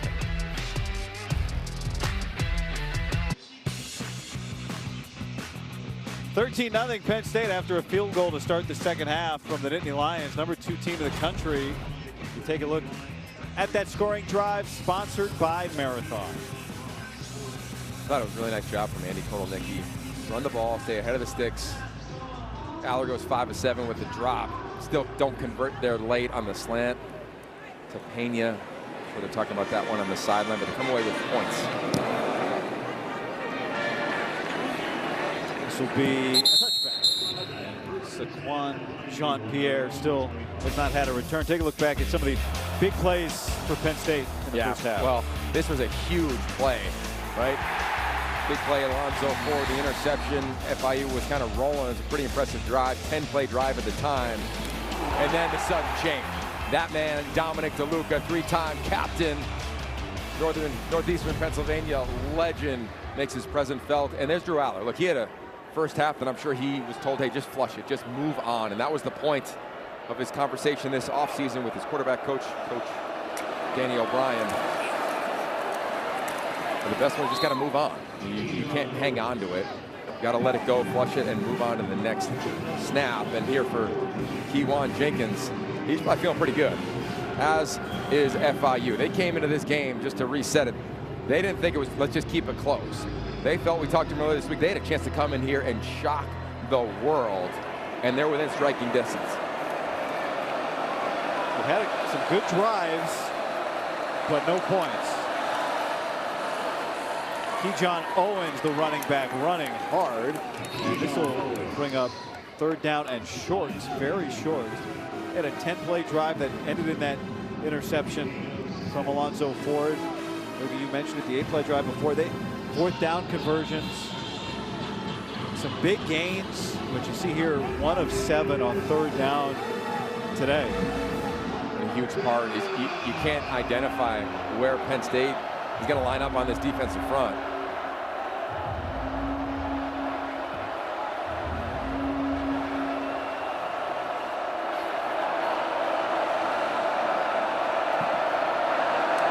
McNeil in motion. Owens the back. 1st down. And Owens into space. And Wheatley saves perhaps a touchdown. That's a pick up of 16. How about the patience from Keyshawn Owens? Nice job by him. There's so many people at the line of scrimmage for Penn State. They bring a little bit of pressure. He waits, gives it a beat, 1 cut, and there is nobody there. As FIU goes, hurry up, takes a shot. Jenkins going downfield for McNeil. And he can't get it.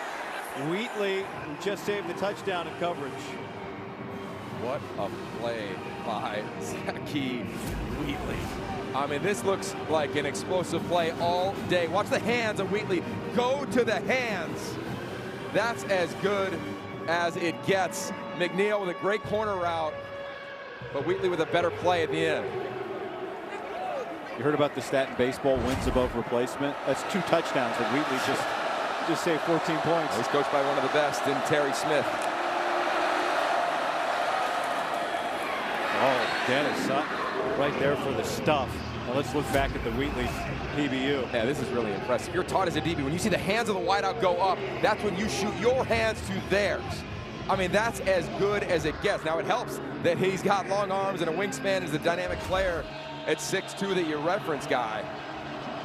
But timing, what a play to set up a third down. It might be 4 down territory for FIU. I just try to get half here and see if I can go for it again. Crowd picking it up.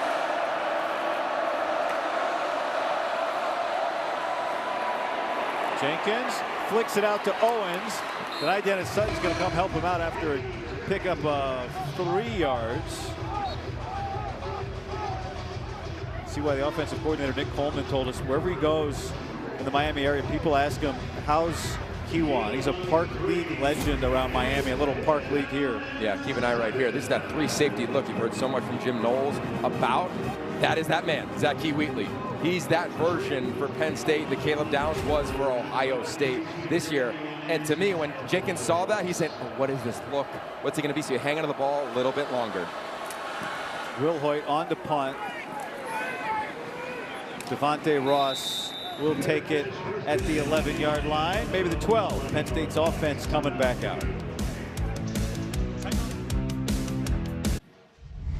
Well, James Franklin has said he was really excited after last season to get Nicholas Singleton or Katron Allen back. He didn't think he'd get both. You look at 1,000-yard rushing duos to return in Power Conference football since 2000. This is only the 5th time it's happened. Yeah, what a unicorn type situation. And so much of that is the advent of the new era of college football. And I think also you're selling it to recruits because as they go to the NFL next year, their bodies are going to be taken care of. They spend their whole career. This is Singleton, and it's not going to cost them in the record books. They have a chance to end up number 1 and number 2 all time on the rushing list here at Penn State. And that's what's most impressive about this entire thing. Look at the most active players, career rushing yards. But what they've done here at Penn State as running backs, I mean, this list of elite backs is really long and extremely prestigious. And these two will be on it for the rest of their lives. Both around 1,000 yards each, shy of the top of the list right now, which is Evan Royster, who's just over 3,900 yards. Trevor Pena, his first big play of the game, is a big one, out to the 44.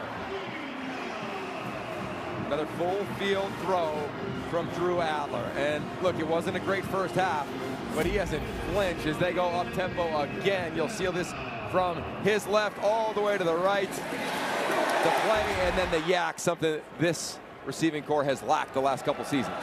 The catch for Pena was a 30-yard reception. It's the longest play of the game for either team.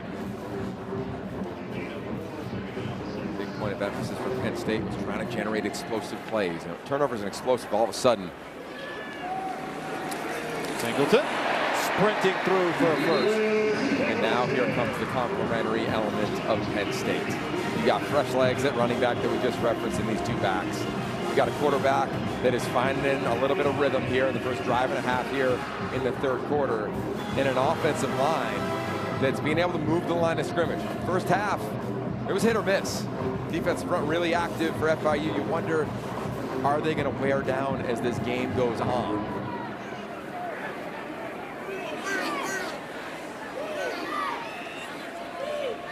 Mallory under center with a couple of tight ends in the game. With time, great pocket. Spiral, Ross, flag, he caught it! How did he catch it? Touchdown, Penn State!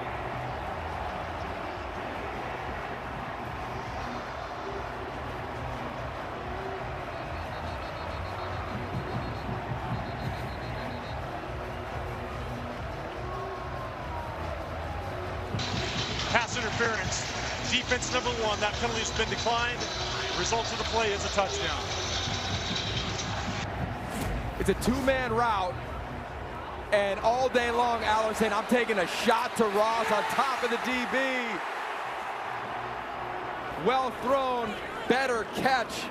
He and Ashton Levels battling, one-hander all day long. But really? Yeah, let's take a look. How did he catch it? I know. And they're going for 2. Couple of tight ends. Hudson is the receiver along with Pena. Aller, throwback. This is Drew Shelton! And he's in for the 2-point conversion. There is a flag down on the field.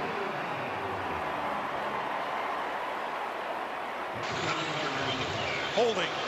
Offense number 53. 10-yard penalty. Repeat the try. The first penalty of the game against Penn State. Are you kidding me? I think is what he just said. Drew Shelton. The penalty's on Nick Dawkins, the center.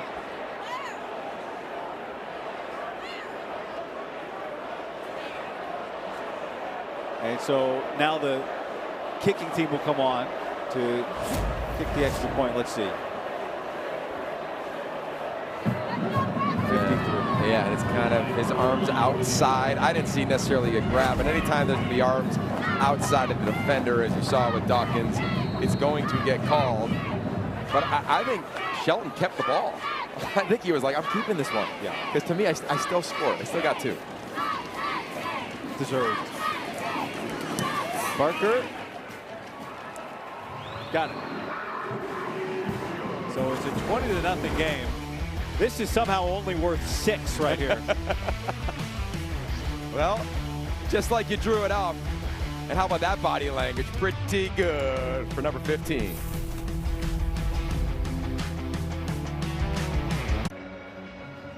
.444 remaining in the third quarter at one of the most iconic places in all of sports. Tomorrow, volleyball tripleheader comes your way as Ohio State hosts Florida. Top-ranked Nebraska clashes with Cal, and USC takes on Creighton. Live coverage begins at noon Eastern, 9 Pacific on the Big Ten Network and the Fox Sports app. This offense has been jump-started here in the second half for Penn State. Gabriel Wosu to kick away. And that ball goes out of bounds. It's a penalty, and it'll come out to the 35. Kickoff out of bounds. Kicking team, number 99. The ball will be placed at the 35-yard line. First down, FIU. A big part of this play was Kyron Hudson. He's going to take the little over route, and that's going to allow Ross to run that skinny post, and Drew Aller sees it all day long. You'll see Hudson cross the field. He takes the safety. Aller saying, oh, I'm taking this shot. And I know not only was Drew Aller and Devontae Ross fired up, but I know, Rhett, you were fired up as well down there on the field, man. Week had just one catch, right? And that was an emphasis for James Franklin. So they wanted to get him the ball more, but it wasn't an issue for Ross. Talking to Marcus Hagans, the wide receivers coach, before the game, it was like, we're so connected in this wide receiver room that those kind of things aren't issues. Our guys want to get touches, not just for themselves, but they want to get touches to help the team win. And then on the Aller part of that, that was not a clear win on the route from Ross, but how about the trust that he's built in a relatively short amount of time to say, I'm going to let my guy go make a play right there, and obviously was paid off for it. Yeah, it's a really impressive point, Rick, especially when you think of Aller's first half. You talked about his body language on the sideline. It wasn't great, frustrated. That happens at that position, able to flush at halftime, come out. Starts off 7 of 9 with a drop. They call it 8 of 9, and to your point, drops a dime for a touchdown to Ross. Second down and 8 here for FIU. Good run by Carey, and that'll make it third down and about 2.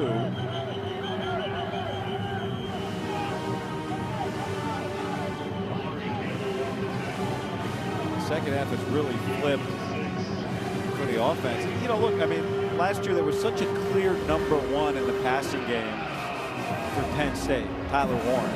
And now it's a different challenge. Like, how do we get everybody involved?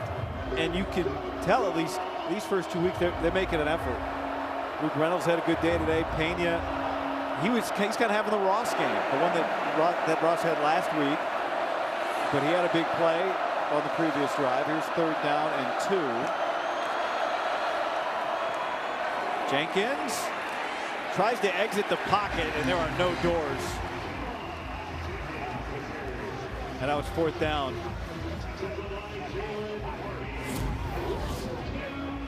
Jenkins is just trying anything, but there's such an aggressive pass rush. I mean, it's relentless. It's absolutely relentless, coming off the edge from every which way. It's first Jalen Harvey, and then came DeLuca, and then, of course, 33 denied Dennis Sutton. I mean, they just come at you with this front 7. First of the half.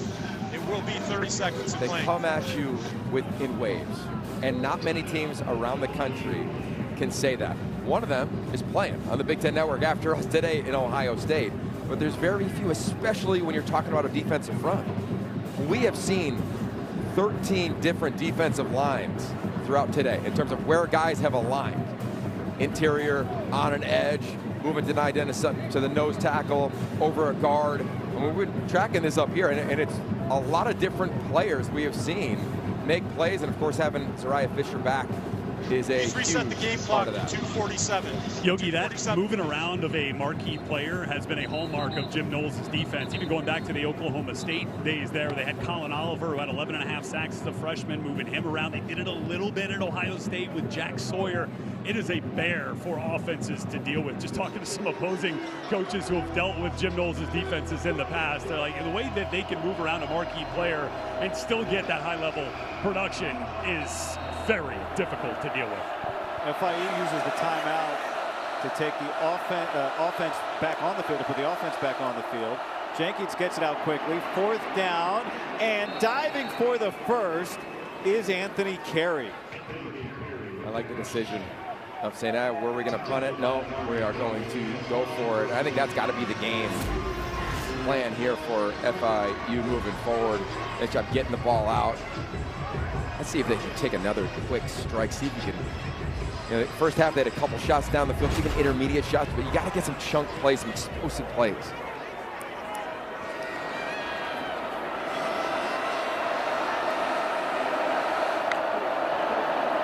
Jenkins is going to give it, and right in the hole, Carey is met. Dom DeLuca right in there, along with Alonzo Ford. Back to, just to circle back to the point Rhett was making, Yogi. Jim Knowles, his last 4 seasons coming into this year. So last 3 at Ohio State, Oklahoma State, in the year before that. In those 4 years, his defenses are number 2 in the nation in defense. Number 2. Now he's in his 3rd different place. And, what are the odds? The odds are pretty good that this is going to be one of the best defenses in the country. And you don't have to flip the defense, right? I mean, the standard has been set here for a long time. Well, you thought Owens, and so did I. He almost broke that one. A flag comes in. The result of the play is a 3-yard pickup. And let's check out the penalty. Holding. Offense number 65. 10-yard penalty from the previous spot. 2nd down. Guys, I thought it was pretty impactful listening to Jim Knowles talk about what this job means to him. Obviously, a Pennsylvania kid. Can't let that get in the way of the importance of this job this year. This is the best group of players, the best personnel he has had coming into a new program in the last couple of spots here. He really feels the weight of that, and also mentioned, as you guys remember, that he feels like this unit is as far along in an early first season as he's ever had. After the penalty, 2nd down. Jenkins has it knocked away. Chaz Coleman came from stage left. Where did he come from? Well, to me, this is such an effort play for Chaz Coleman. This is a guy who was a quarterback at times in high school. He's a hooper. He's twitchy. We got to see him after practice yesterday, and you see the length. Look at the effort. And at the last minute, it's his left fingertip gets a hand on it. And if that's not a sign of the effort of this defense under Jim Knowles, I don't know what is. Meanwhile, Jenkins going back, left-hander going across the field the other way.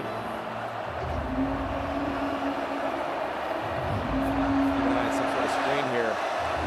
Play clock low. They get it off. Jenkins gets it out. Somehow Carey caught it, but then it gets cleaned up after a short gain by Amari Campbell, one of the new linebackers that transferred from North Carolina. They're the best defensive linemen. They have the ability to not just put their hand in the dirt like tonight Dennis Sutton did, but peek up at the play clock. He timed up that 2-1. He got off. And your point, Jenkins just found a way to get the ball out. Zariah Fisher has been rotating in a lot on defense today in his first action since the 2023 bowl game. Trey Wilhoit back out to punt. Devontae Ross, who has a big touchdown today on offense, is back deep to receive a high hanging punt that he fair catches 43-yard boot. Drew Aller just threw a gorgeous touchdown pass the last time we saw him. We'll see what the senior has in store next.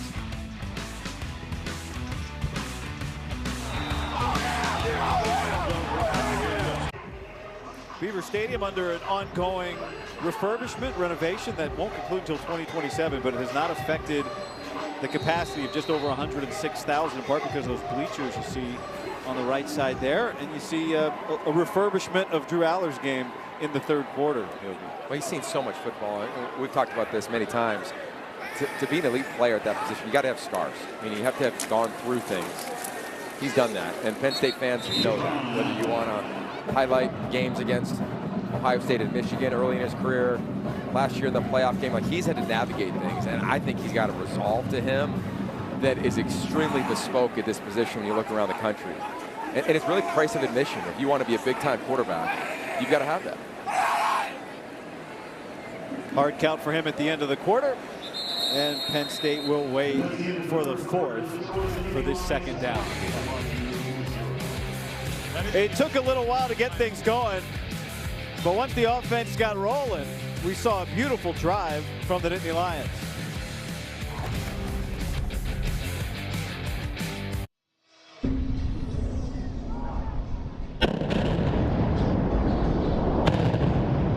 So this was part of the beginning. It's just fun to just watch that. I mean, that's always good footage.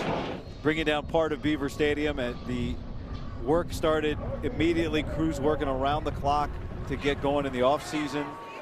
And they've worked to maintain a pace of work while also making this place playable for football, not just for this year and next, to be ready in 2027. Let's go to the studio. Ashley Adamson with an Anderson Windows Studio update.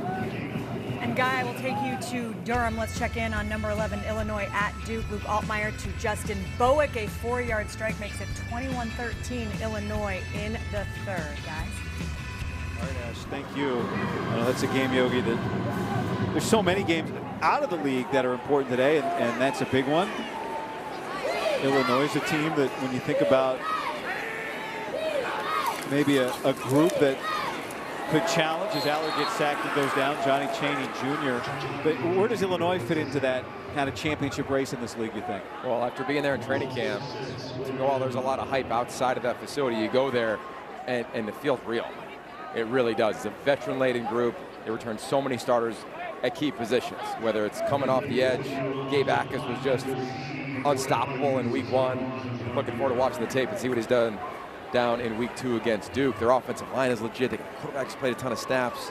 Brett Bielema just knows how to steady the ship. So I think they are a real threat in this league and in the college football playoff. After Penn State's offense had really jump-started in the second half, a punt, and it's a booming punt from Wosu, and then Saquon Jean-Pierre will bring it down, but an absolute banger from the 6'6", 297-pound punter. You want to guess how many yards that was? 72. Vertical, or I mean, 72-yard punt. Oh. It's a good thing when you don't punt in a game, but when you get to and you do this, special teams coordinator Justin Lustig again did some impressive plays for his outfit, and how about that, man? And I'll go to like the development of this program, guy. I mean, he's just continued to develop that leg, his style. He's so consistent. As Coach Franklin said, his A ball is really good. I'd say that one was really good too. Jenkins hands it off, and that is snuffed out immediately. Chaz Coleman's having a real good game. Yeah, he's blossoming before our very eyes. He gets to go to practice on Friday here at State College, and 2 players stayed really late. You know who they were? One was Denai Dennis Sutton. I'll give you a guess. The other one? That man right there. Chaz Coleman? Yeah, Chaz Coleman. And they're working hands. They're working the little things that allow the nuance of that position to have tremendous success. We've seen his growth. I think it'll just continue to grow as the year goes on. He and Denai Dennis Sutton flip sides and come after the quarterback. And they bust there to get there. And Enai White does.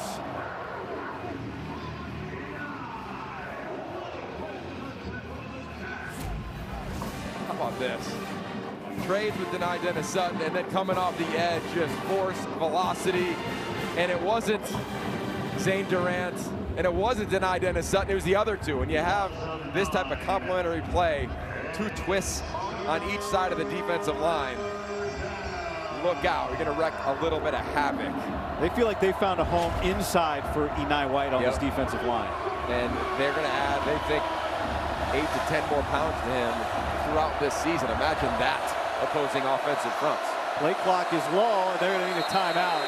As the play clock hit 0 in front of the students, Kewan Jenkins took the timeout. Charge timeout, before FIU. 3rd and Their second of the 22. half. That's what's coming up for the Panthers. 30 seconds in length.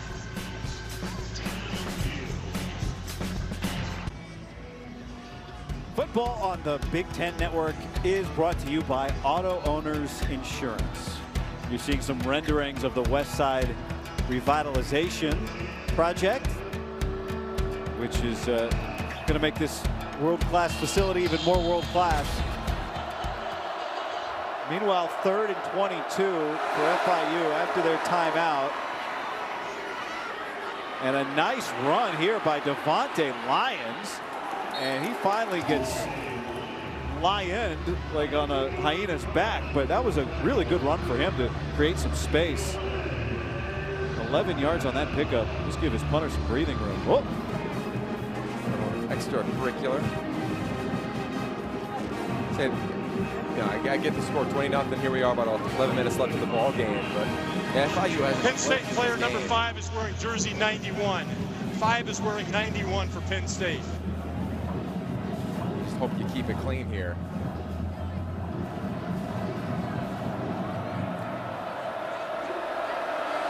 Penn State just punted from its 15, basically. And because it was a 72-yard punt, they had a sack. Now FIU's punting from its 50. And Devontae Ross is going to let that one go. Everybody clears out. And good starting field position for the Nittany Lions offense. The Dr. Pepper tuition giveaway is back, helping students chase their dreams. Enter before September 30th at the QR code below.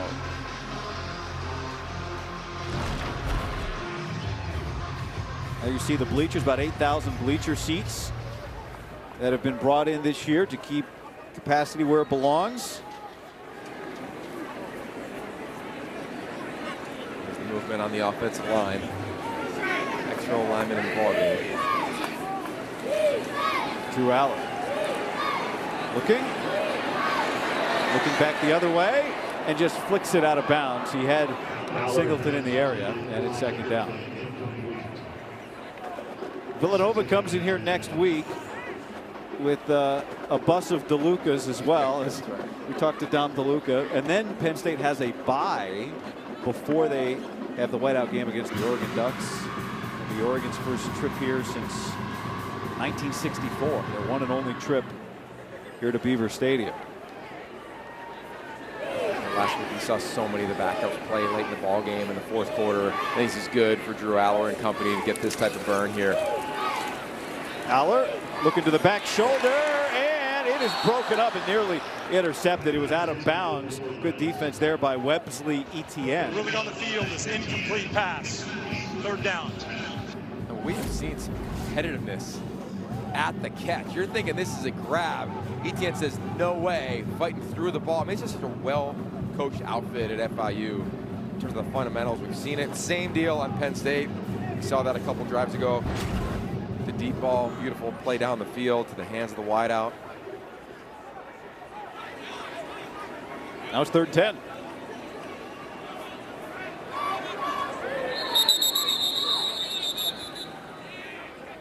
The ruling on the field on the previous play was incomplete pass. That ruling is under further review. I didn't think that he had firm control of that. Inbounds. Well, I guess the first question is, did Luke Reynolds catch it? Right. And then have it fumble out of bounds. And then the second question is, well, if it was interception, they're out of bounds. That was, I thought, pretty easy to see. The question is, for Luke Reynolds, to your point, is it a catch? Or is there a possession by the defender? Clearly not. He's well out of bounds there. Is it clear and obvious that he has the catch? That's what they're looking in the replay booth back in Rosemont. I don't think so. No, you got to have the time to make a football move after the possession. That I don't think that occurs here, Yogi. And I also don't think Etienne clearly has possession for a turnover inbounds. I mean, you know, as we're watching it from that angle, Reynolds has 2 feet down here, and then this left foot steps. Does he have possession right there? I don't think his right heel's out of bounds. No, but I'm just asking, does Reynolds have possession when he kind of takes that 3rd step? I didn't think After so. reviewing the play, the ruling on the field of incomplete pass is upheld. 3rd down. All right. Which we agree with. We do. So now it's 3rd down and 10. These games, James Franklin made it clear, these are important games because we got a lot of vets, we got a lot of young guys, and they're not allowed to be young week 4. That's right. And so these are critical possessions as he views it. 3rd down and 10 for Allen. And that gets batted incomplete. Knocked away by Kenton Simmons. I give an assist to Ashton Levels, the corner lined up against Devontae Ross. Aller wants to throw another out route. We've seen these full field throws all game long as well as in week 1. You see him looking to his right, nothing there. And then there's a twist. Ball batted down. Nice job by the defense. Just the effort is really impressive today. Get another opportunity. I guess still a 3-score game.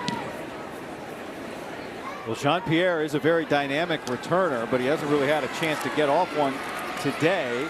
And he gets brought down after a short return out to the 17-yard line. Timeout on the field.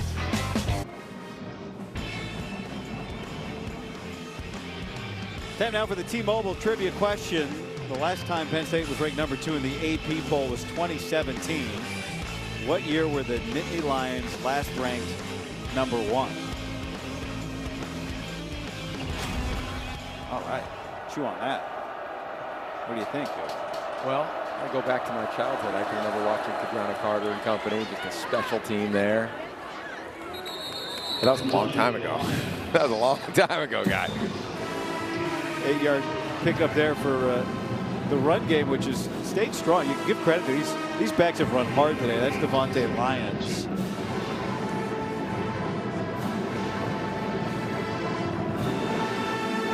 I think that's a pretty good. I think it's a pretty good pull, Yogs.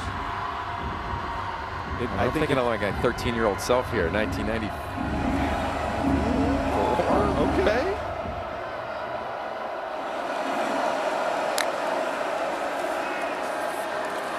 Jenkins with time. And let's see. Yogi says 94.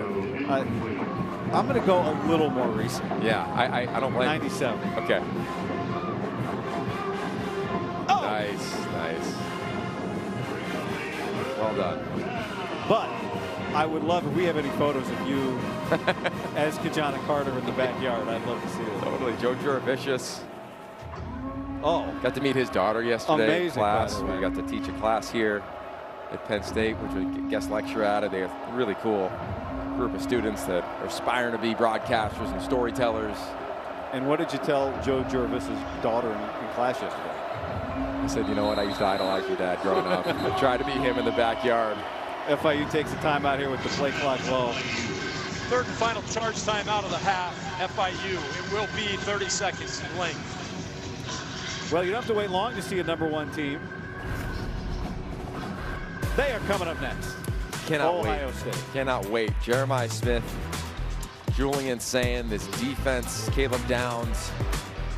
The biggest question when a team has won a national championship and they try to continue that going is how can you navigate every week as its own week? And that is a challenge. And the leadership group at Ohio State in the offseason, they talked about that a lot. They wanted to not have a ton of fanfare from last year up in the facility so they could focus and leave their own mark. Step 2 for them, is later on today. And for Penn State, after today, they got step 3 Villanova. You referenced the bye, and then here come the Ducks. You got a feeling the whiteout's gonna be electric. He's got to go back and look at that Big Ten championship game we were at, partner. That was pretty special. What a game that was. With Oregon winning it and winning the league. 3rd down and 2 after the timeout. FIU has none left. And Dom DeLuca creates a brick wall. We'll check on the spot here, but that looks short. Yeah, he and Amari Campbell. It's cool seeing those two in at the same time. As college football fans know, last year they allowed communication from coaches to players' headset. You have a green dot. Those two are the green dot players for Penn State defense. When both are on the field, Dom DeLuca's going to wear a different helmet. And here we go. Willie Simmons, 4th down. Clearly going to go for it here.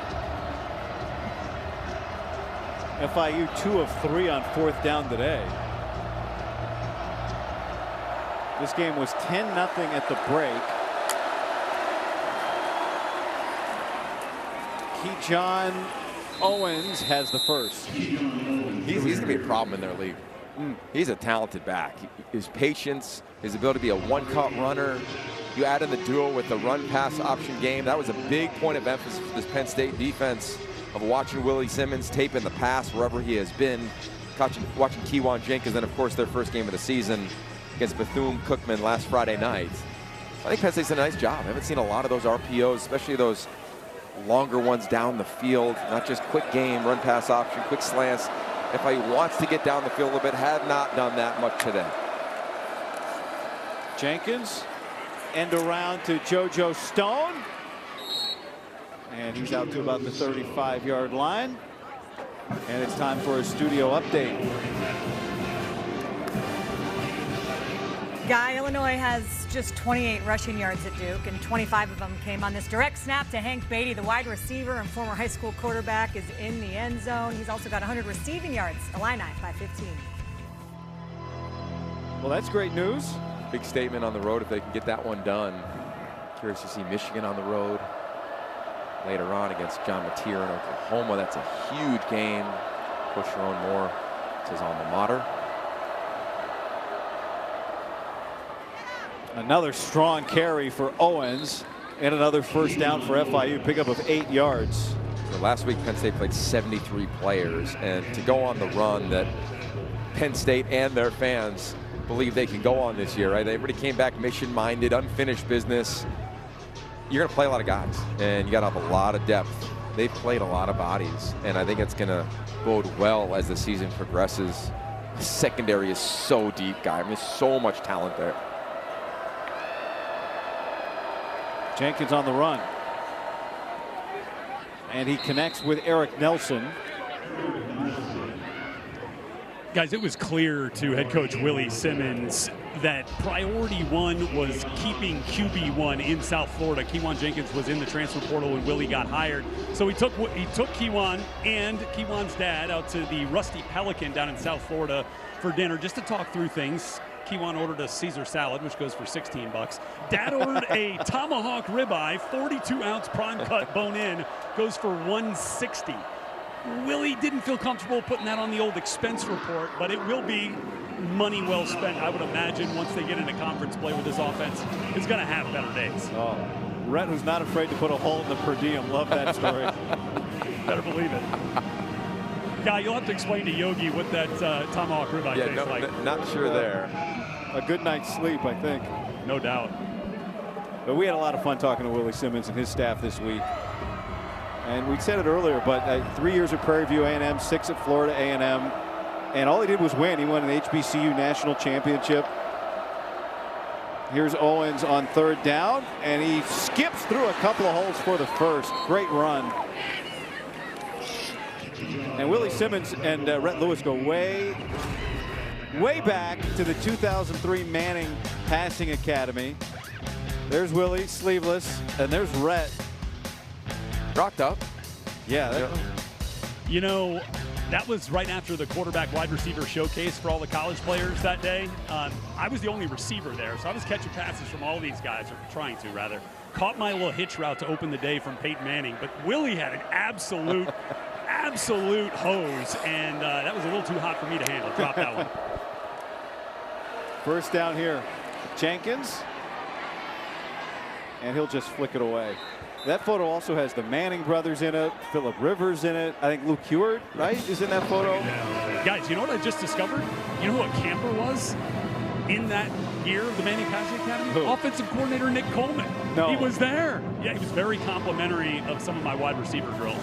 Oh, yeah, he's got the tape for sure. Well, Nick Coleman played for Willie Simmons, and now he GA'd for Willie Simmons. Now he's the offensive coordinator. And they had a good plan today. I mean, you look at this game, and look, there's still 5 minutes left. We've seen crazier things happen. Here they are on a 2nd and 10. They had a nice play, just couldn't find many explosive plays. See if they get a chunk play here. Jenkins, and he slides down. He finished that slide at the 36, but he started it at the 34. So he's got the nickname on the front of the shirt. That's why it was sleeveless in that photo. You know, you're talking about Kewan Jenkins, and Willie's seen so many talented quarterbacks and success everywhere he's been. He said in this game, quarterbacks, because Penn State does so much, there's a phrase in the QB world of see a lot, you see a little. If you see a little, you can see a lot. So for on this 3rd down, you just want to identify who do I have to make my read off of. See just a little bit, make a quick decision. There he is on another RPO. He keeps it, and he meets Tony Rojas immediately, pick up a 1. All 4 down territory here, clearly.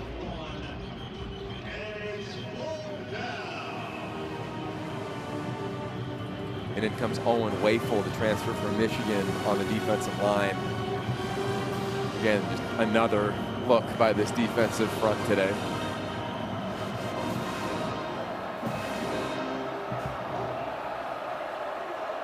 Been good on 3rd downs, or on 4th downs, excuse me, 3 of 4. Jenkins, and it's broken up. King Mack. You talk about a deep secondary, he's a big part of it. King Mack, he started on his heels, and then he started sprinting towards that crossing route, sprinting towards the sideline. Penn State ball. Of course, tonight, after all the games, after the quadruple header, after football is done, Final Drive, sponsored by Auto Owners Insurance, catches you up on everything that happened in a big Saturday and Friday. There was a couple Friday games. Sure were. They were pretty fun last night. Malik Washington. You're a big Malik Washington guy, quarterback at Maryland. Preston Stone looked the part. He did. For Northwestern, the quarterback. Penn State takes over after the 4th down stop. And look out. And goodbye, K-Tron Allen. Hello, end zone.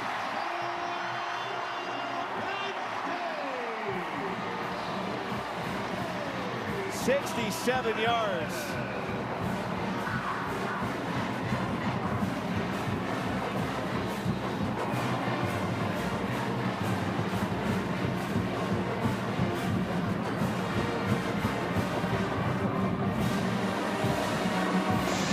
The result of the play is a touchdown. Sideline warning. FIU, their first warning. There is no yardage penalty with the warning.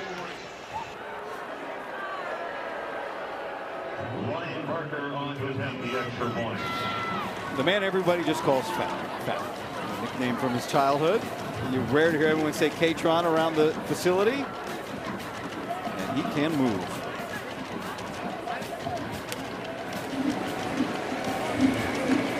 Parker. Got it. 27-0 Penn State. This is an impressive run, and not just because it was a touchdown, but watch the patience or kick out block from Reynolds. You're thinking, okay, just make sure you end the game, stay in bounds. He says, nah. I'm going to take this one the distance. I love it. Run it to the side of where you're aligned when it's an offset back. Nice block downfield. The tight ends, Dinkins getting involved as well. Both tight ends, key blocks, just punishing FIU defenders. And then K-Tron Allen, a man with a sense of urgency, tiptoes down the sideline. I love how he leans in late, buys himself a little bit more yardage, and then a pseudo front kind of flip somersault into the end zone to the student section, and that's how you punctuate game 2 as a senior who came back mission-minded with a sense of urgency.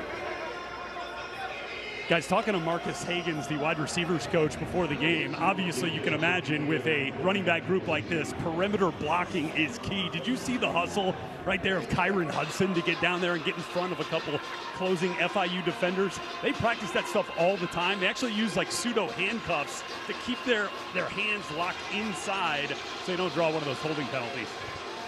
Longest run of the career for Katron Allen. His previous long came back in 2022 against Rutgers. This was 67 yards. That's the second kick out of bounds for Woshu today. So again, the ball come out to the 35-yard line. Kickoff out of bounds. Kicking team number 99. Ball in place at the 35-yard line. First down FIU.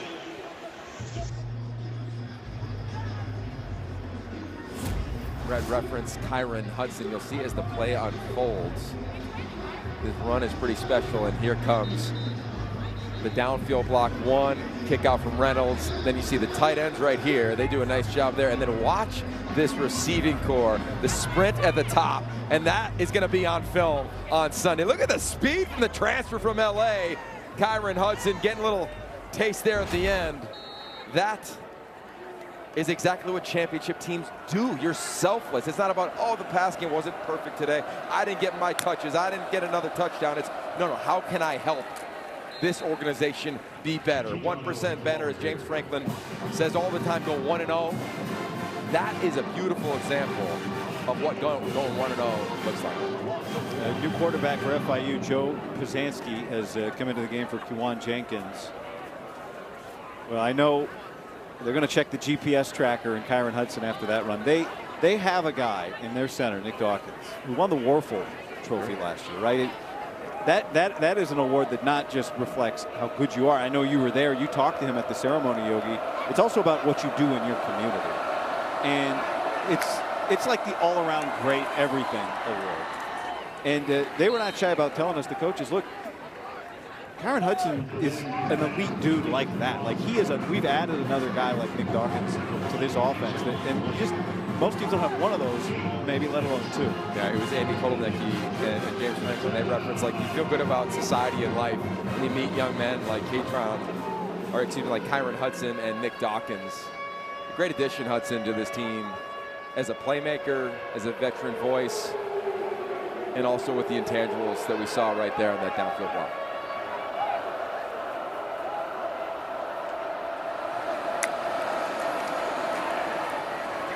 Pizanski has it broken up.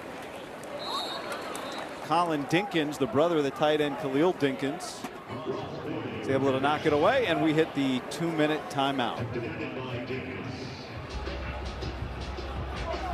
Oh, he caught it, excuse me. Yogi, I said Dinkins broke it up.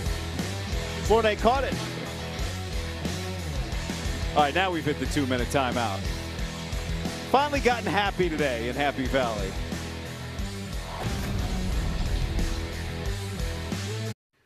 Always exciting to say number one is next, and that's the case. Top-ranked Ohio State at home against Grambling State coming up next year on the Big Ten Network. Brock, should be an easy win. What do the Buckeyes look to get out of Saturday? Well, any time I get to watch Caleb Downs play football, it's a magical moment for me. More domination. Matt Patricia laid the groundwork a week ago for something maniacal. I can't wait to see what he has dialed up. Don't worry, Buckeyes. Texas not coming through those horseshoe doors. Back to your game. 2-minute timeout. Time to dance. No question about it. Let's take a look back before the 2-minute timeout. Did Ross Fournette catch this? It's ruled a catch on the field. Spoiler, the answer is yeah, he caught it. It's a great catch by him. Kind of double caught it, but got his left forearm underneath it. Nice job by Fournette, the sophomore out of Florida. Welcome in those of you that have been watching Minnesota today. Gophers in a weather delay during a dominant performance. Penn State a little slow starting today. Ball comes out. It's picked up. Going the other way is Chaz Coleman.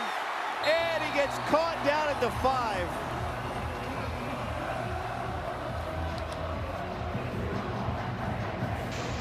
The ruling on the field is fumble, recovery defense, first down Penn State. On a star-studded defense, Chaz Coleman has announced his presence today. This was such an impressive play by Coleman. You'll see him coming off the edge. Watch everything. First off is get up. Then the hands against the tackle, be able to get underneath it. Then the hand to the quarterback. He hits the ball. And then his flexibility to be able to bend down and pick the ball up, not fall on it. He didn't flinch. I mean, he looks like a tailback. That is unbelievable. Picks it up. Yeah, the sideline. I'll be doing the same thing. Whoa. I got to tell you, if there was NBA Jam video games of football and you only got 2 players, I think he'd be a good pick.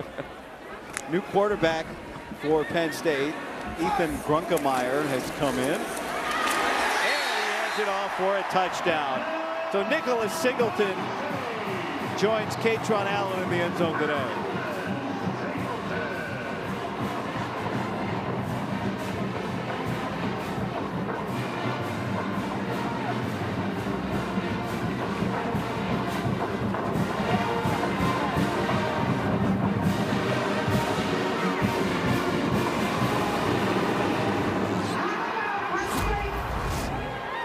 Line up in the pistol formation.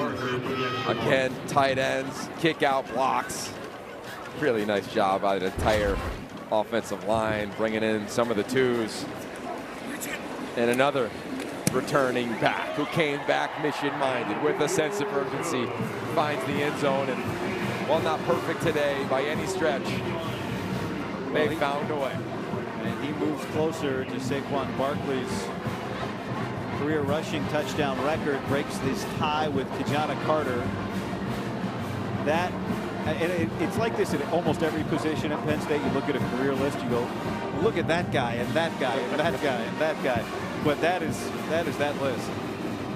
You just can't talk about it enough of these 2. James Franklin talked about it with Brett on the pregame show of Katron Allen and Nicholas Singleton both had an opportunity to go to the NFL. They love this place so much. They felt like there was unfinished business last year after that loss to Notre Dame in the semifinals. Not only do they come back, but so many others choose to come back. And they lead this thing into off-season workouts, into spring ball, into training camp, and now here in this ball game. And they know what the end goal is. When you look at this roster, they have the blueprint. If you look at the last few seasons, Penn State has the blueprint to go out and be the #1 team in the land. And I think today was great for them to have to play all 4 quarters. It's a great moment. You got to try to find adversity, create adversity. When you look at this schedule, you're wondering what would this game look like. It wasn't clean, it wasn't perfect, but they were able to navigate that adversity. So curious to see what James Franklin, what the leaders of this team said at the half for them to come out and play much more efficient here in the 3rd and 4th quarter.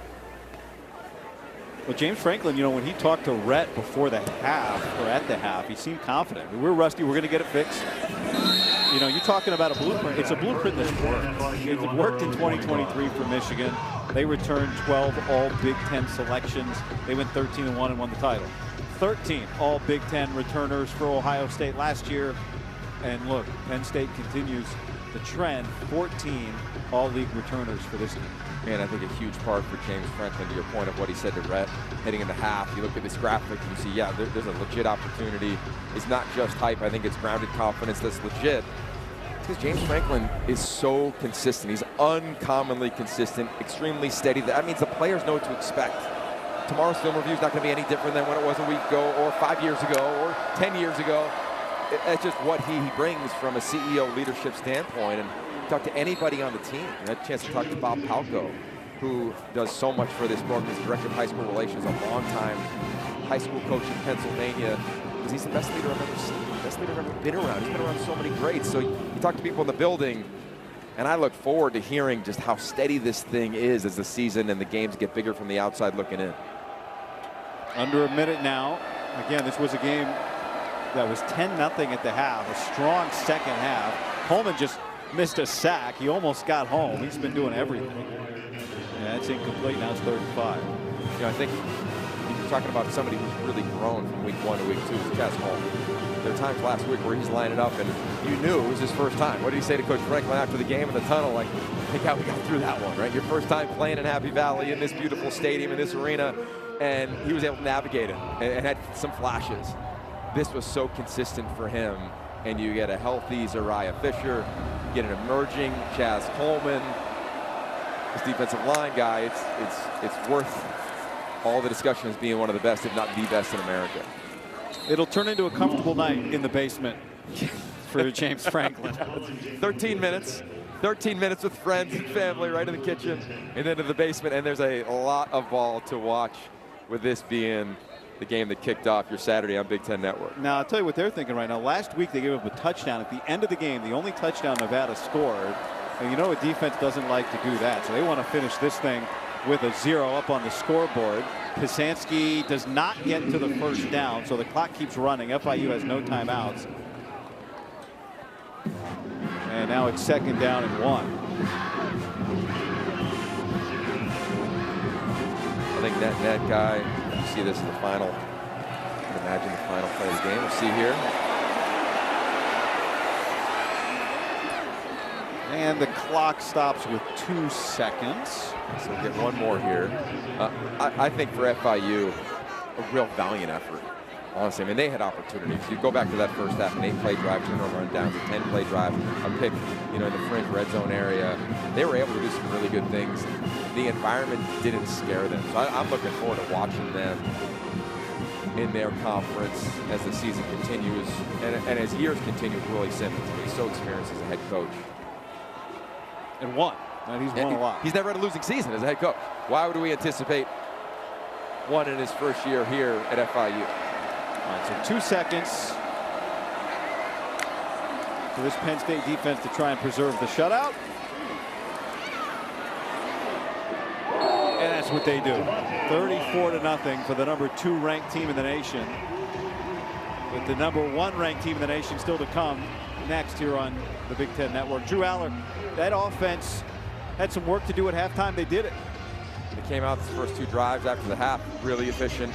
That is the end of the football game. Gave them, took a couple shots, obviously the big touchdown to Ross down the left sideline. But that's the ebb and flows of the season. That's just part and the nature of this great game that we all love. And Penn State advances. And I'm sure James Franklin will have a version of this of, we went 1-0, lot to clean up. Let's go 1-0 again. And they get Villanova coming to town next week, an opportunity to do that before bye, and the Ducks coming to town. Brett Lewis is down on the field with James Franklin. Coach, you were confident when you talked to me at the half that you guys would get things fixed. Some fireworks there at the end. What does today tell you about the way your team finishes? Yeah, we finished well, but we made it a lot harder than it needed to be. We're playing a lot of young guys, and they're playing like young guys. But we got some work to do, but we'll get it right. Yeah, Coach, on the defensive side, anytime you get a shutout, it's pretty special. What stood out to you about that group? Yeah, shutout and turnovers. Our D-line has got to be leading the country in turnovers right now.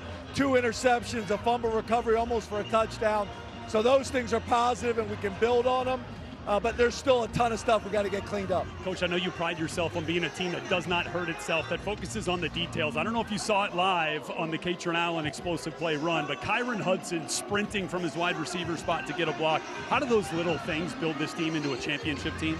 Yeah, I didn't see that play, but it doesn't surprise me. That's the type of young man he is, and we try to emphasize that. That's how you win big-time games. That's how you have successful seasons, is guys playing like that for their teammates and giving the extra effort. Coach, thank you so much. Congrats. Thank you so much. Well, you said it. Defensive line, young players, but also it was a shutout. They were able to have the resolve necessary to get the victory. And I like the trajectory of this team. I think they have all the tools. Nobody looked perfect last year early on in the season. They got all the tools to take a real run. Cannot wait to watch this thing continue to grow. Don't forget the #1 team in the country is coming up at 3:30. It'll be Ohio State and Grambling State right here on the Big Ten Network. The #2 team in the nation, Penn State, moves to 2-0 today with a shutout win over FIU. They play Villanova next week, have a bye, and then they get Oregon. For our birthday boy producer, Glenn Hallis, and our director, Pat O'Connor, thanks for watching. We'll send you to Game Break coming up next.